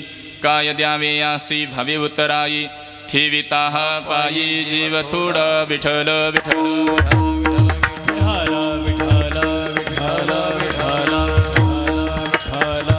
संतांचे उपकार सांगण्याकरता तुकोबाराय प्रवृत्त होतात. कोणते उपकार, महत्वाचा उपकारांना तुकोबाराय निर्देश करतात. मज निरंतर जागविती. मज या पदातून 2 विकल्प निर्माण होतात. मज या पदातून मला जाग केलं ही तुकोबारायांना भूमिका मांडायची आहे का. इकडे लक्ष द्या. दिलं का. मला जरा संवादाची सवय आणि वक्ता तो वक्तानो हे श्रोतेवीन महाराज. वक्त्याला श्रोतेच नसतील तर त्याला वक्ता कोणी म्हणत नाही महाराज. मुद्दा इतकाच आहे. तुकोबाराय प्रवृत्त होत आहेत उपकार सांगण्याकरता. कोणते उपकार आहेत. मज निरंतर जागविती. मज पद वापरतात. मग तुकोबारे मला जागं केलं ही भूमिका सांगतायत का? एक. आणि मज पदातून मला केवळ एकट्याला जागं केलं म्हणजे वेष्टी घ्यायचं की समष्टी, असे दोन विकल्प निर्माण होतील पूर्वपक्ष. तुकोबारे मला जागं केलं ही भूमिका नाहीच सांगत महाराज. बोलतानाची एक भूमिका असते पहा, पटवून देण्याकरता दृष्टांत देतो. धरून चला आपल्याकडे एखाद्या वेळेला निवडणुका सुरू झाल्यात. निवडणुकीमध्ये एखादा उभारलेला गृहस्थ आणि तो भाषणामध्ये जोर जोरात बोलत असतो, आम्हा शेतकऱ्यांकरता या या सोयी सुविधा मिळाल्या पाहिजेत, आम्हा शेतकऱ्यांकरता या या योजना राबवल्या पाहिजेत. मला सांगा, जोर जोरात आम्हा शेतकरी बोलणारी मंडळी ते कधी शेतात जातात हो? जातात तुमच्याकडे. मात्र बोलताना काय म्हणतात? आम्हा. बोलतानाची एक भूमिका आहे. तद्वत तुकोबारानं इथं या अभंगामध्ये तुम्हा जीवांना साधकांना संत महात्मे निरंतर जाग करतात हे सांगायचंय. मात्र बोलतानाची भूमिका आहे मज जागविती विठ्ठल विठ्ठल. आणि मज या पदातून मला केवळ एकट्याला जाग केलं म्हणजेच वेष्टी घ्यायचं की समष्टी, यावरून चार विकल्प आहेत. वेष्टी वेष्टी वेष्टी समष्टी समष्टी वेष्टी समष्टी समष्टी विठ्ठल विठ्ठल. वेष्टीन समष्टी. वेष्टी म्हणजे आपण घरामध्ये एकटे पारायणाला बसलो त्याला वेष्टी पारायण म्हणतात. आणि महाराज आम्ही 50 जण ज्ञानोबारांच्या ज्ञानेश्वरीचं तुकोबारांचा गाथ्याचं पारायण करतो, याला समष्टी पारायण. शुद्ध मराठीत बोलू का? सिंगल म्हणजे वेष्टी, इन ग्रुप म्हणजे समष्टी विठ्ठल विठ्ठल.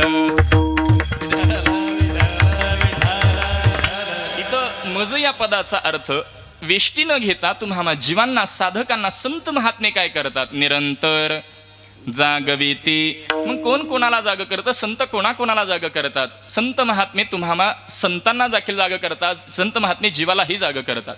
उठा साधू संत. मला सांगा, आत्ताच तुम्ही बोलला संतांना जाग करण्याची, अज्ञान सोडा, ज्ञानाच्या ठिकाणी संतांना जाग करण्याची आवश्यकता नाही आणि तरीही उठा साधू संत. महाराज ज्यांच्या समाधानी आपला हा परिसर सर्व पावन झालेला आहे अशा निवृत्तीनाथ महाराजांच्या चरित्रात त्यांचा अर्थ आपल्याला पाहायला मिळेल. त्यांच्या नावातच तसं तर त्यांचा अर्थ आहे. नि अधिक वृत्ती ती निवृत्ती. जे कधीच आपल्या वृत्तीवर येत नसत त्यांना निवृत्तीनाथ दादा म्हणतात. म्हणजेच कधीच आपल्या वृत्तीवर येत नसायचे. मात्र ज्ञानोबारायांनी पसायदानाच्या वेळी निवृत्तीनाथ दादांना स्वमहिमेतनं बाहेर काढून जगत विन्मुख असलेल्या दादांना जगत सन्मुख केलं. याला संतांनी संतांना जाग करणं बोलतात. विठ्ठल विठ्ठल. संत महात्मे भगवंतालाही जाग करतात. उठा पांडुरंगा. काकडा हा आवडीचा विषय तसा, परंतु वेळाभावी गात नाही इतकंच. तसा आम्हाला बोलण्याचा अधिकारही नाही, कारण काकडा वेळेला आम्ही वाकडे असतो इतकंच. उठा पांडुरंगा प्रभात समय पातला. वैष्णवांचा मेळा. भगवंताला उठवतात म्हणजे परमात्मा झोपतात का? पहा, आषाढी एकादशी कोणती आहे? देवशयनी. शयन म्हणजे परमात्मा झोपतात. आषाढी नंतर जी पुन्हा एकादशी ती पुढची, त्याला परिवर्तिनी एकादशी, परमात्मा कूस बदलतात. आणि कार्तिकी एकादशी प्रबोधिनी एकादशी, बोध म्हणजे प्रकट होतात. आषाढीला देव झोपतात, कार्तिकीला उठतात. मधल्या वेळेत काय करावं म्हणूनच चातुर्मास असतो. मग एवढ्या वेळ परमात्मा झोपतात का? नाही. भक्ताची धारणा आहे आम्ही झोपतोय भगवंताची शेजारती करावी, आम्ही उठतो भगवंताचा काकडा करावा, आम्ही जेवतो भगवंताला नैवेद्य दाखवावा, ही भक्ताची धारणा आहे. सोहळ्यात एक ज्येष्ठ कीर्तनकार बोलले होते, खरंच भगवंताने नैवेद्य खाल्ला असता तर राशन कार्डावर नाव टाकायला आपण कमी केलं नसतं.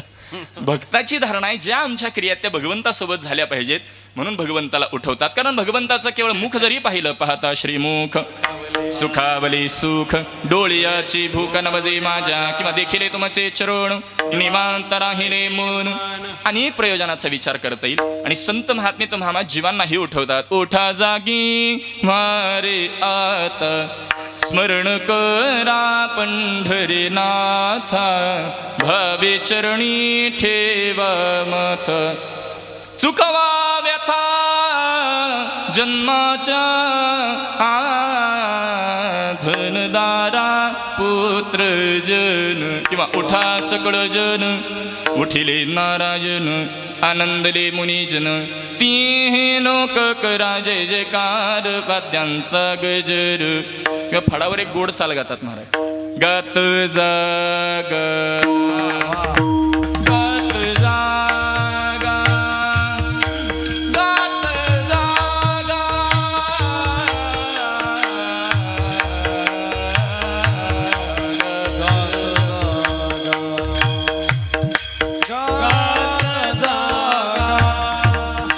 गात जागा,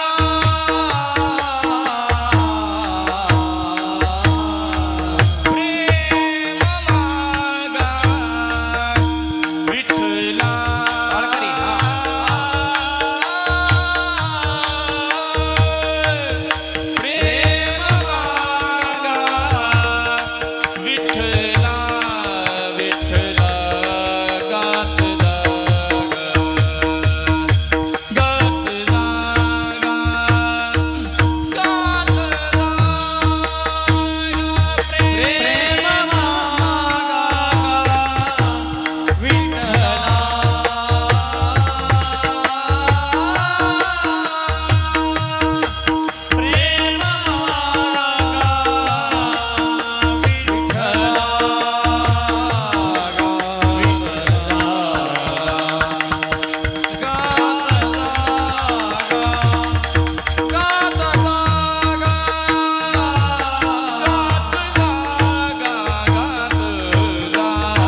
जाग प्रेम मागा विठ्ठला. मात्र आपला सप्ताह असू द्या नाही तर दिंडी असू द्या, खात जागा झोप मागा असं नका 10 मिनिटात संपवतो. संत महात्मे तुम्हा मना जाग करतात, गुणगान कशा ठिकाणी जाग करतात? प्रेम मागा विठ्ठला. कारण प्रेमाचं मूर्त साक्षात स्वरूप असलेला तो परमात्मा विठ्ठल प्रेमाचा पुतळा, आणि त्याच्याकडे प्रेम मागितलं पाहिजे याकरता संत महात्मे जाग करतात. मग जाग करतात ते कशातून महाराज? धरून चला या धर्ममंडपामध्ये एखादा झोपलाय, कोणी झोपलं नाही, फक्त समजा एखादा जर झोपलाय त्याला उठवण्याकरता ज्ञानोबा आहे, तुकोबा आहे, निवृत्तीनाथ दादांना यावं लागेल का हो? शेजारच्याने हलवलं तरी म्हणजे आपली झोप वेगळी आहे आणि अभंगात महाराजांना सांगायची ती झोप वेगळी आहे. ती झोप कोणती आहे? ज्ञानोबा आहे बोलतात, अविद्येची निदा विश्व स्वप्नाचा हा धांदा भोगित होता प्रबोध अनदी जो. अज्ञान नावाची निद्रा आहे महाराज. ती अज्ञान काय करतं? अज्ञानापासून भेदज्ञान, अनुकूल प्रतिकूल, राग द्वेष, धर्म धर्म, पाप पुण्य, सुख दुःख भोगण्याकरता शरीर पुन्हा पुन्हा पुन्हा पुन्हा जन्माला येण्याचं मूळ कारण ते अज्ञान आहे. एकदा का अज्ञानात बाजूला काढला तो परत अज्ञानात जाईल का महाराज? मग तरीही निरंतर पद का वापरलं? कारण संत महात्मे साधनेच्या ठिकाणीही जाग करतात आणि साध्याच्या ठिकाणीही जाग करतात. म्हणजे सुरुवातीला मलदोष घालवण्याकरता, विक्षेप घालवण्याकरता, पुन्हा विवेक, वैराग्य, समाधी, षडसंपत्ती, मुमुक्षुता, परत श्रवण, मन, निधिध्यासन असं करत करत साध्यापर्यंत नेतात. म्हणून निरंतर पद वापरलं. कारण विवेक स्थिर राहत नाही महाराज. सर्वांच्या परिचयाचं चरित्र आहे. जडभरत राजा बघा, अनुकूल असलेलं राज्य त्यागतायत, मात्र थोडा जर विचार केला पुन्हा दयेचं रूपांतर मोहामध्ये झालं, कळालं नाही म्हणून 3 वेळाला गर्भवासाला यावं लागलं. याला कारण विवेक स्थिर राहिला नाही. आणि वेदांतामध्ये विचार असा मांडलेला आहे, विवेक सब साधन को मूल. विवेक हा असलाच पाहिजे, प्रत्येक साधनाला मूळ हा विवेक आहे. विवेक कशाला म्हणावं? आत्मा अनात्मा को भिन्न करके जाणना. चांगलं काय, वाईट काय, योग्य काय, अयोग्य काय, सार काय, असार काय, ही ओळखण्याची जी वृत्ती आहे त्याला विवेक म्हणतात. आणखी नाही पटलं व्यवहार बोलू का? एखाद्याने आपल्याला 10 वेळा जरी चहा पाजला तर आपण एकदाही पाजायचा नसतो, हे ज्याला कळतं त्याला विवेक बोला. विठ्ठल विठ्ठल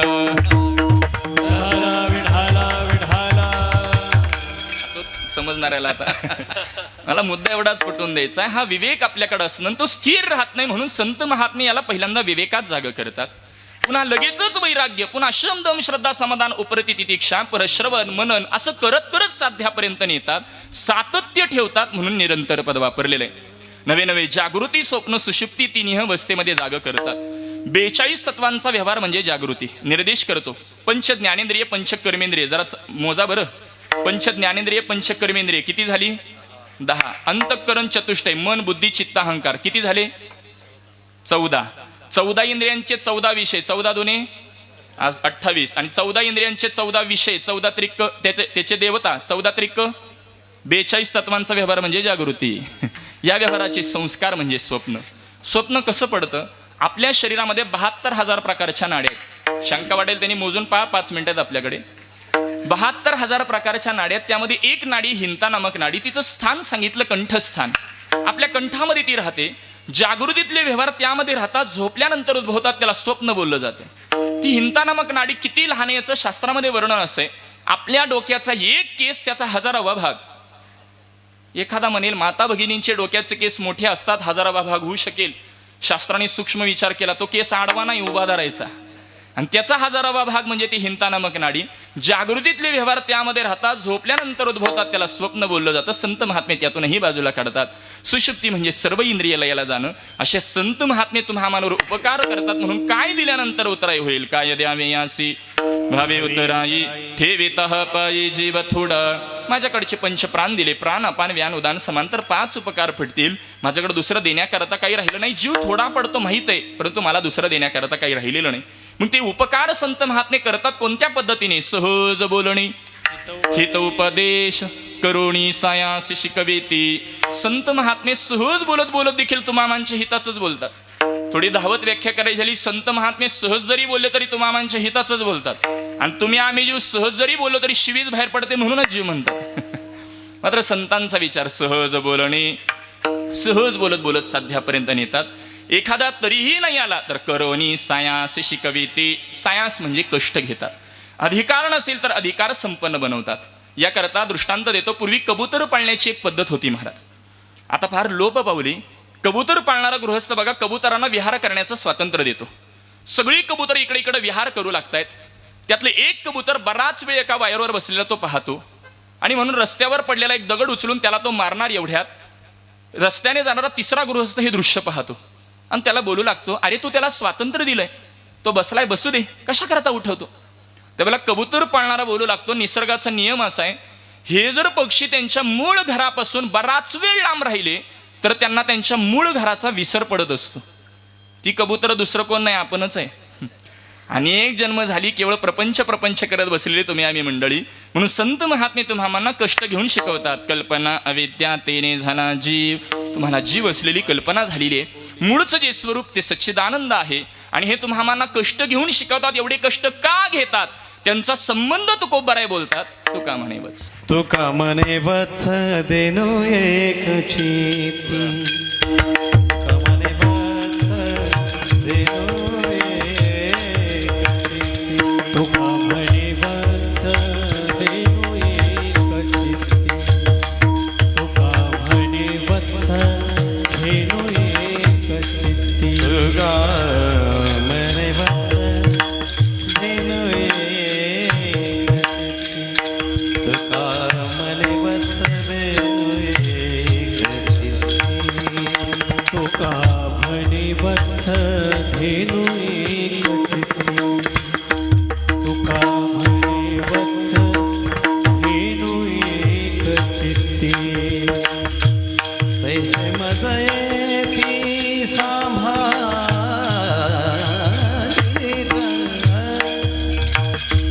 तैसे मजयेती सांभाळीत. काय जावयासी वावे उतराई.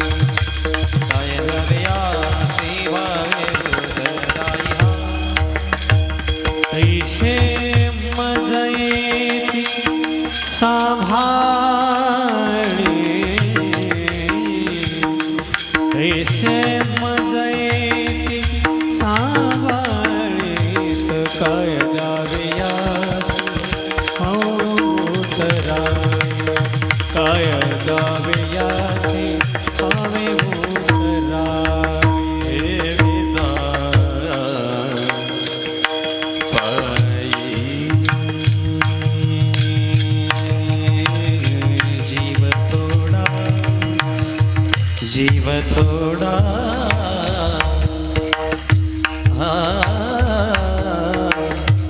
हे विधान पायी रे विधान पायी. हे विधान पायी जीव थोडा. हे विधान पायी. हे विधान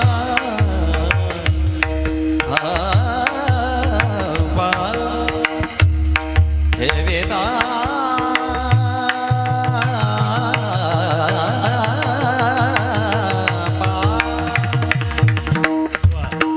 हे विधान भागे भागे वायु जीव थोडा.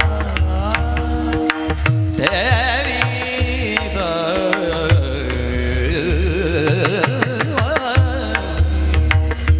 हे विधान पायी.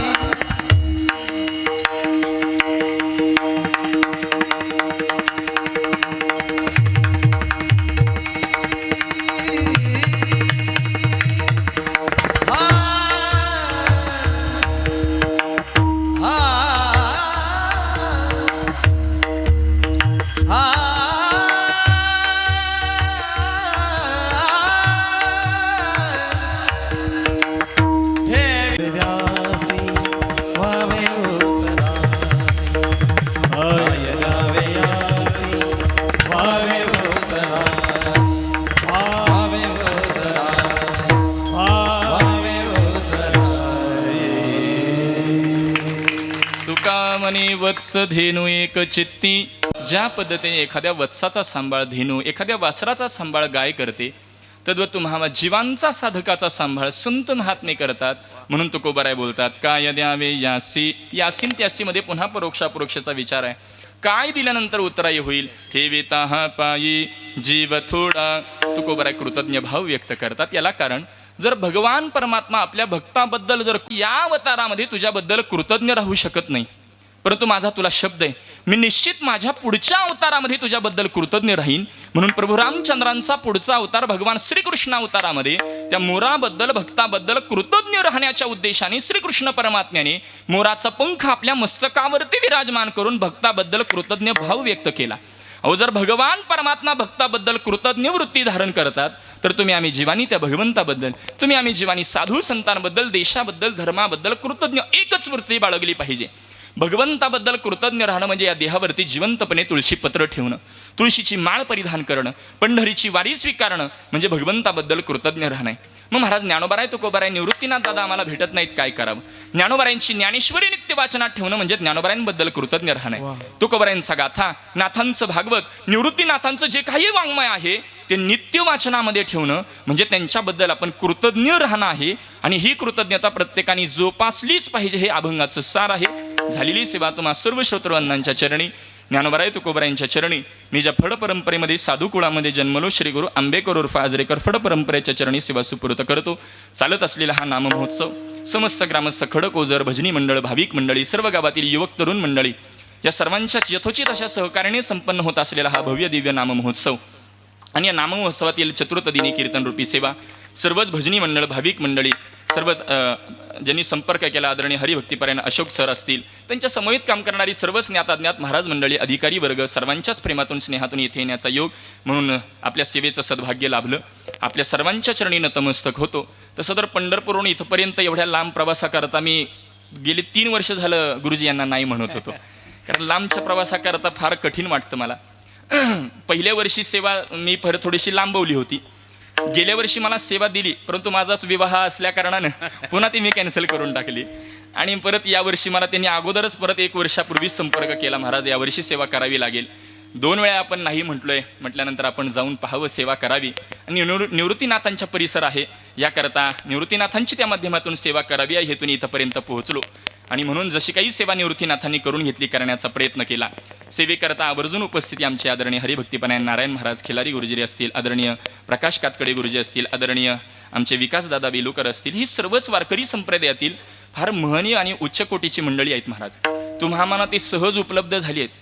म्हणजे कीर्तनकाराची तारीख लवकर मिळेल महाराज, पण या तिघांच्या मिळत नाहीत. थोडं स्पष्ट बोलतो, आपल्याला सहज ती उपलब्ध आहेत, कारण आपल्या या संपूर्ण गावावरती किती प्रेम आहे. मला आदरणीय मध्यंतरी आत्ता जेवण करताना आदरणीय विकासदादांनी सांगितलं, अनेक विद्यार्थी त्यांच्याकडे अध्ययनाला आहेत, गुरुजींकडे अध्ययनाला आहेत. त्यामुळे आपण त्यांच्या त्या करता आपण तिथं त्याच पद्धतीने तत्पर राहिलं पाहिजे. ती तिन्ही मंडळी आपल्याकरता संपूर्ण व्याप सोडून, फार मोठा व्याप आहे महाराज यांच्या पाठीमागे, परंतु तो सगळा व्याप गुरुकुलाचा व्याप माघारी सोडून आपल्या उत्सवाकरता ते 8 दिवस वेळ काढतायत. या सर्वच तिघांच्याही चरणी वंदन करतो, धन्यवाद देतो. सर्वच पंचक्रोशीतून आलेली टाळकरी वृंद, गावातील सर्व युवक मंडळी मला टाळ घेऊन दिसत आहेत जरा, आणि ही फार चांगली बाब आहे महाराज. आत्ता प्रवाहामध्ये आम्ही ज्यावेळेला गावोगावी फिरतोय, गावातल्या मंडळींना प्रश्न की आपल्या पुढच्या गावच्या परमार्थाचं कसं होईल. आत्ताच्या गावातला फार मोठा प्रश्न आहे, परंतु आपल्या गावचं सद्भाग्य एवढं मोठं आहे की आपली पुढची पिढी परमार्थाकरता सज्ज आहे महाराज. पुढचे काही कुणाला, कारण आणि ती मागच्या मंडळींना धरून ती पुढचा मार्गक्रमण करते, ही फार आनंदाची बाब आहे. कारण ज्या पद्धतीने छत्रपती शिवराय तुकोबारायांच्या कीर्तनाला असायचे, आणि आत्ताच्या काळातला तरुण जर कीर्तन प्रवचनात दिसत असेल तर तोच छत्रपती शिवरायांचा मावळा म्हटलं तरी वावगं ठरणार नाही. पण युवकांना, तरुणांना धन्यवाद देतो. आणि हे कीर्तन ज्यांनी टेलिकास्ट केलेलं आहे आमचे आदरणीय कृष्णादादा, आम्ही एका नावाचे आणि आपलं ज्यावेळेला खिलारे गुरुजींचाही प्रत्यक्ष संपर्क आणि कृष्णादादांचाही जिताला आळंदीमध्ये आमचे परमार्थ स्नेही सन्मित्र असणारे जयेश महाराज भाग्यवंत यांनी एक शिबिर आयोजित केलं होतं. आणि गुरुजी आमचे कृष्णादादा, आमचा त्यावेळेला तिथं फार मोठा संपर्क आला. आम्ही 3 दिवस एकत्रितच राहिला होतो आणि त्या ह्याच्यातून ऋणानुबंध वाढले. पूर्वीपासून आदरणीय गुरुजींना, कातकडे गुरुजींना, विकासदादांचा तर मध्यंतरी इथं कावणईला मला वाटतं सद्गुरू पांडुरंग बाबा घुलेंचा अमृत महोत्सव झाला होता. त्या उत्सवामध्ये माझ्याकडे एक सेवा होती, त्या सेवेकरता आदरणीय विकासदादांची तिथं भेट झाली होती. ज्यावेळेला नाशिकला त्र्यंबकला ज्यावेळेला आलो त्यावेळेला दादांची भेट होते. ही सर्वच वारकरी संप्रदायातील मंडळी इथं उपस्थित आहेत. सर्वांच्या चरणी धन्यवाद देतो. आणि आवर्जून महाराज यांना धन्यवाद द्यावे ते ही माईक सिस्टीमला.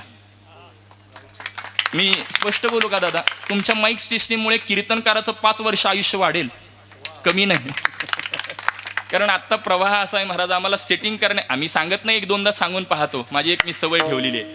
2 तासाचा प्रश्न असतो, परंतु त्यांना एकदाही सांगावं लागलं नाही महाराज, ही फार, कारण जाणकार मंडळी असतात ही, आणि सिस्टीम आता बऱ्या प्रमाणात वाढल्या, परंतु ते ऑपरेट करणं फार कठीण आहे. ती ऑपरेट करता आली पाहिजे आणि ते चांगल्या पद्धतीने हाताळतायत.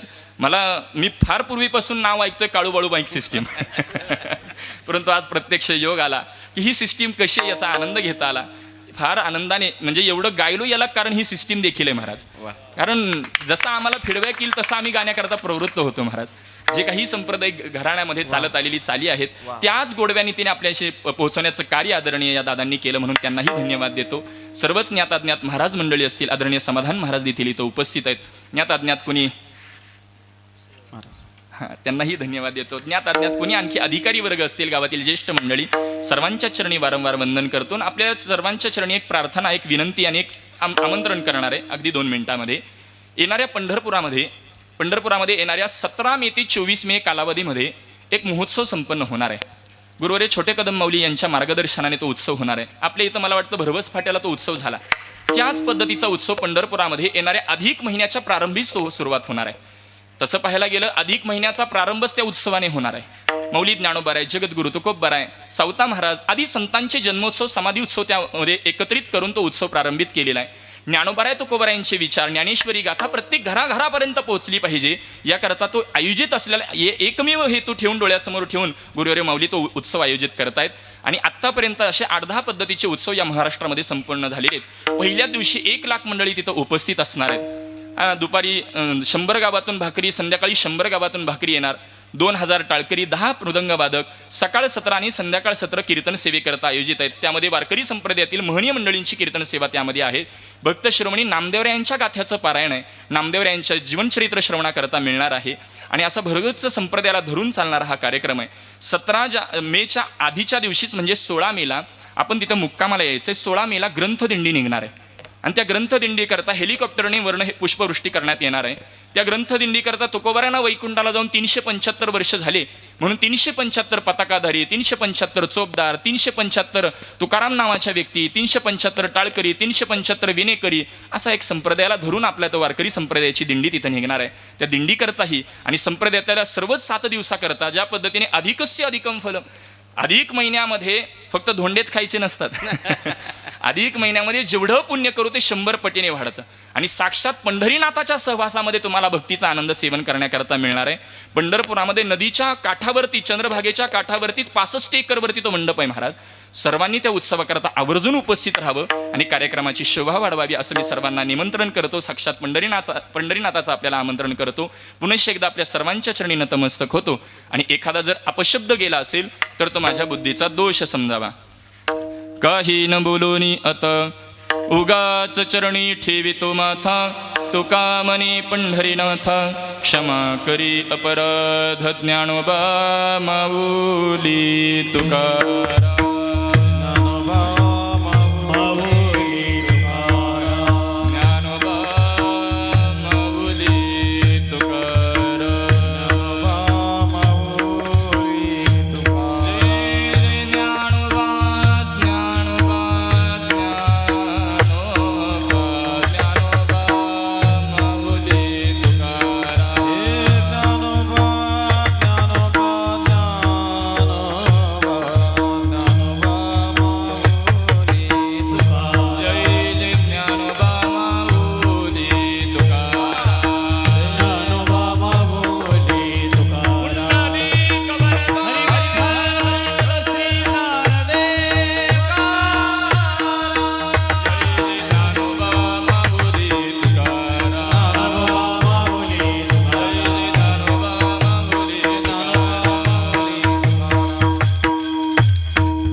अवतारामध्ये तुझ्याबद्दल कृतज्ञ राहू शकत नाही, परंतु माझा तुला शब्द आहे, मी निश्चित माझ्या पुढच्या अवतारामध्ये तुझ्याबद्दल कृतज्ञ राहीन.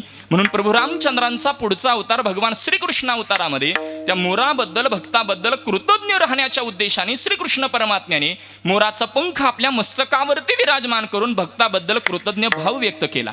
अहो, जर भगवान परमात्मा भक्ताबद्दल कृतज्ञ वृत्ती धारण करतात, तर तुम्ही आम्ही जीवानी त्या भगवंताबद्दल, तुम्ही आम्ही जीवानी साधू संतांबद्दल, देशाबद्दल, धर्माबद्दल कृतज्ञ एकच वृत्ती बाळगली पाहिजे. भगवंताबद्दल कृतज्ञ राहणं म्हणजे या देहावरती जिवंतपणे तुळशी पत्र ठेवणं, तुळशीची माळ परिधान करणं, पंढरीची वारी स्वीकारणं म्हणजे भगवंताबद्दल कृतज्ञ राहणं. मग महाराज ज्ञानोबाराय, तुकोबाराय, निवृत्तीनाथ दादा आम्हाला भेटत नाहीत, काय करावं? ज्ञानोबारायांची ज्ञानेश्वरी नित्य वाचनात ठेवणं म्हणजे ज्ञानोबारायांबद्दल कृतज्ञ राहणं. तुकोबारायांचा गाथा, नाथांचं भागवत, निवृत्तीनाथांचं जे काही वाङ्मय आहे ते नित्य वाचनामध्ये ठेवणं म्हणजे त्यांच्याबद्दल आपण कृतज्ञ राहणं आहे. आणि ही कृतज्ञता प्रत्येकाने जोपासलीच पाहिजे, हे अभंगाचं सार आहे. झालेली सेवा तुम्हा सर्व श्रोतृवंदांच्या चरणी, ज्ञानोबाराय तुकोबारायांच्या चरणी, मी ज्या फड परंपरेमध्ये साधू कुळामध्ये जन्मलो श्री गुरु आंबेकर उर्फ आजरेकर फड परंपरेच्या चरणी सेवा सुपूर्त करतो. चालत असलेला हा नाममहोत्सव समस्त ग्रामस्थ, खडक ओझर, भजनी मंडळ, भाविक मंडळी, सर्व गावातील युवक तरुण मंडळी या सर्वांच्या यथोचित अशा सहकार्याने संपन्न होत असलेला हा भव्य दिव्य नाममहोत्सव आणि या नाममहोत्सवातील चतुर्थ दिनी कीर्तनरूपी सेवा सर्वच भजनी मंडळ, भाविक मंडळी, सर्वच ज्यांनी संपर्क केला, आदरणीय हरिभक्तीपरायण अशोक सर असतील, त्यांच्या समवेत काम करणारी सर्वच ज्ञाताज्ञात महाराज मंडळी, अधिकारी वर्ग, सर्वांच्याच प्रेमातून, स्नेहातून येथे येण्याचा योग म्हणून आपल्या सेवेचं सद्भाग्य लाभलं. आपल्या सर्वांच्या चरणी नतमस्तक होतो. तसं तर पंढरपूरहून इथपर्यंत एवढ्या लांब प्रवासाकरता मी गेली 3 वर्ष झालं गुरुजी यांना नाही म्हणत होतो, कारण लांबच्या प्रवासाकरता फार कठीण वाटतं मला. पहिल्या वर्षी सेवा मी थोडीशी लांबवली होती. गेल्या वर्षी मला सेवा दिली, परंतु माझाच विवाह असल्या कारणानं पुन्हा ती मी कॅन्सल करून टाकली. आणि परत यावर्षी मला त्यांनी अगोदरच परत 1 वर्षापूर्वीच संपर्क केला, महाराज यावर्षी सेवा करावी लागेल. 2 वेळा आपण नाही म्हटलोय, म्हटल्यानंतर आपण जाऊन पाहावं, सेवा करावी. आणि निवृत्तीनाथांचा परिसर आहे, याकरता निवृत्तीनाथांची त्या माध्यमातून सेवा करावी या हेतून इथंपर्यंत पोहोचलो. आणि म्हणून जशी काही सेवा निवृत्तीनाथांनी करून घेतली, करण्याचा प्रयत्न केला. सेवेकरता आवर्जून उपस्थिती आमचे आदरणीय हरिभक्तीपरायण नारायण महाराज खिलारी गुरुजी असतील, आदरणीय प्रकाश कातकडे गुरुजी असतील, आदरणीय आमचे विकासदादा बेलुकर असतील, ही सर्वच वारकरी संप्रदायातील फार महनीय आणि उच्च कोटीची मंडळी आहेत महाराज. तुम्हा आम्हाला ते सहज उपलब्ध झाली आहेत. म्हणजे कीर्तनकाराची तारीख लवकर मिळेल महाराज, पण या तिघांच्या मिळत नाहीत. थोडं स्पष्ट बोलतो, आपल्याला सहज ती उपलब्ध आहेत, कारण आपल्या या संपूर्ण गावावरती किती प्रेम आहे. मला आदरणीय मध्यंतरी आत्ता जेवण करताना आदरणीय विकासदादांनी सांगितलं, अनेक विद्यार्थी त्यांच्याकडे अध्ययनाला आहेत, गुरुजींकडे अध्ययनाला आहेत. त्यामुळे आपण त्यांच्या त्या करता आपण तिथं त्याच पद्धतीने तत्पर राहिलं पाहिजे. ती तिन्ही मंडळी आपल्याकरता संपूर्ण व्याप सोडून, फार मोठा व्याप आहे महाराज यांच्या पाठीमागे, परंतु तो सगळा व्याप, गुरुकुलाचा व्याप माघारी सोडून आपल्या उत्सवाकरता ते 8 दिवस वेळ काढतायत. या सर्वच तिघांच्याही चरणी वंदन करतो, धन्यवाद देतो. सर्वच पंचक्रोशीतून आलेली टाळकरी वृंद, गावातील सर्व युवक मंडळी मला टाळ घेऊन दिसत आहेत जरा, आणि ही फार चांगली बाब आहे महाराज.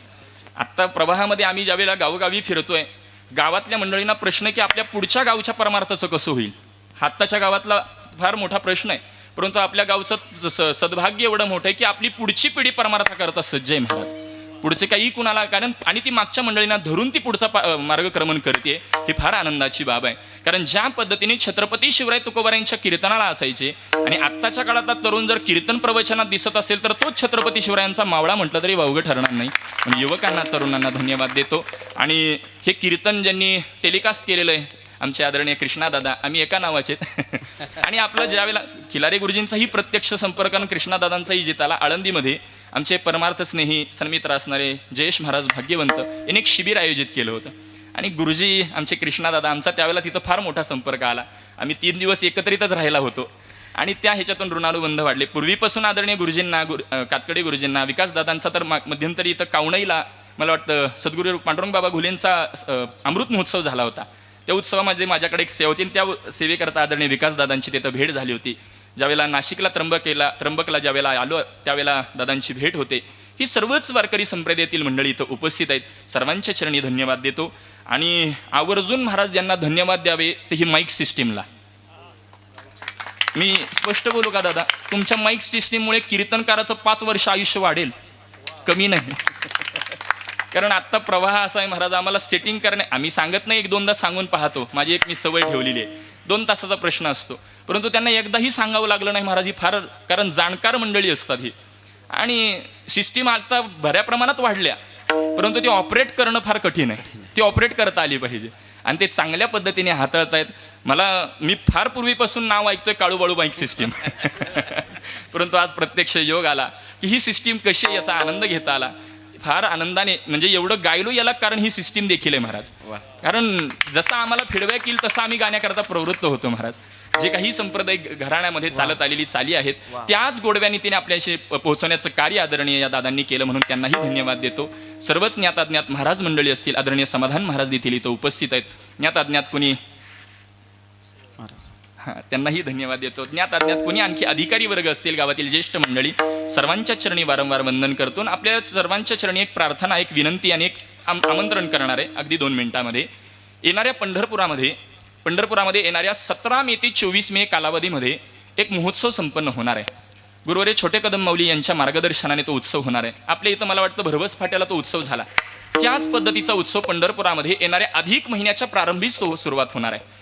तसं पाहायला गेलं अधिक महिन्याचा प्रारंभच त्या उत्सवाने होणार आहे. मौली ज्ञानोबाराय, जगद्गुरु तुकोबराय, सावता महाराज आदी संतांचे जन्मोत्सव, समाधी उत्सव त्यामध्ये एकत्रित करून तो उत्सव प्रारंभित केलेला आहे. ज्ञानोबाराय तुकोबरायांचे विचार, ज्ञानेश्वरी गाथा प्रत्येक घराघरापर्यंत पोहोचली पाहिजे याकरता तो आयोजित असलेला एकमेव हेतू ठेवून, डोळ्यासमोर ठेवून गुरुवारी माऊली तो उत्सव आयोजित करतायत. आणि आत्तापर्यंत असे 8-10 पद्धतीचे उत्सव या महाराष्ट्रामध्ये संपन्न झालेले आहेत. पहिल्या दिवशी 1 लाख मंडळी तिथं उपस्थित असणार आहेत. दुपारी 100 गावातून भाकरी, संध्याकाळी 100 गावातून भाकरी येणार. 2000 टाळकरी, 10 मृदंगवादक, सकाळ सत्र आणि संध्याकाळ सत्र कीर्तन सेवेकरता आयोजित आहेत. त्यामध्ये वारकरी संप्रदायातील महनीय मंडळींची कीर्तन सेवा त्यामध्ये आहे. भक्त श्रवणी नामदेवरायांच्या गाथ्याचं पारायण आहे. नामदेवरायांच्या जीवनचरित्र श्रवणाकरता मिळणार आहे. आणि असा भरगच्च संप्रदायाला धरून चालणारा हा कार्यक्रम आहे. 17 मेच्या आधीच्या दिवशीच म्हणजे 16 मेला आपण तिथं मुक्कामाला यायचं आहे. 16 मेला ग्रंथदिंडी निघणार आहे आणि त्या ग्रंथदिंडीकरता हेलिकॉप्टरने वर्ण हे पुष्पवृष्टी करण्यात येणार आहे. त्या ग्रंथदिंडीकरता तुकोबारांना वैकुंठाला जाऊन 375 वर्ष झाले म्हणून 375 पताकाधारी, 375 चोपदार, 375 तुकाराम नावाच्या व्यक्ती, 375 टाळकरी, 375 विनेकरी असा एक संप्रदायाला धरून आपल्या तो वारकरी संप्रदायाची दिंडी तिथं निघणार आहे. त्या दिंडीकरताही आणि संप्रदायाला सर्वच 7 दिवसाकरता ज्या पद्धतीने अधिकस्य अधिकम फलम, अधिक महिन्यामध्ये फक्त धोंडेच खायचे नसतात अधिक महिन्यामध्ये जेवढं पुण्य करू ते 100 पटीने वाढतं. आणि साक्षात पंढरीनाथाच्या सहवासामध्ये तुम्हाला भक्तीचा आनंद सेवन करण्याकरता मिळणार आहे. पंढरपुरामध्ये नदीच्या काठावरती, चंद्रभागेच्या काठावरती 65 एकरवरती तो मंडप आहे महाराज. सर्वांनी त्या उत्सवाकरता आवर्जून उपस्थित राहावं आणि कार्यक्रमाची शोभा वाढवावी असं मी सर्वांना निमंत्रण करतो. साक्षात पंढरीनाथाचं आपल्याला आमंत्रण करतो. पुनश्च एकदा आपल्या सर्वांच्या चरणी नतमस्तक होतो.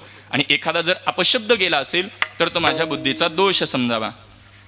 काही न बोलूनी अत उगाच चरणी ठेवितो माथा, तुका मनी पंढरीनाथा क्षमा करी अपराध, ज्ञानोबा माऊली तुकाराम.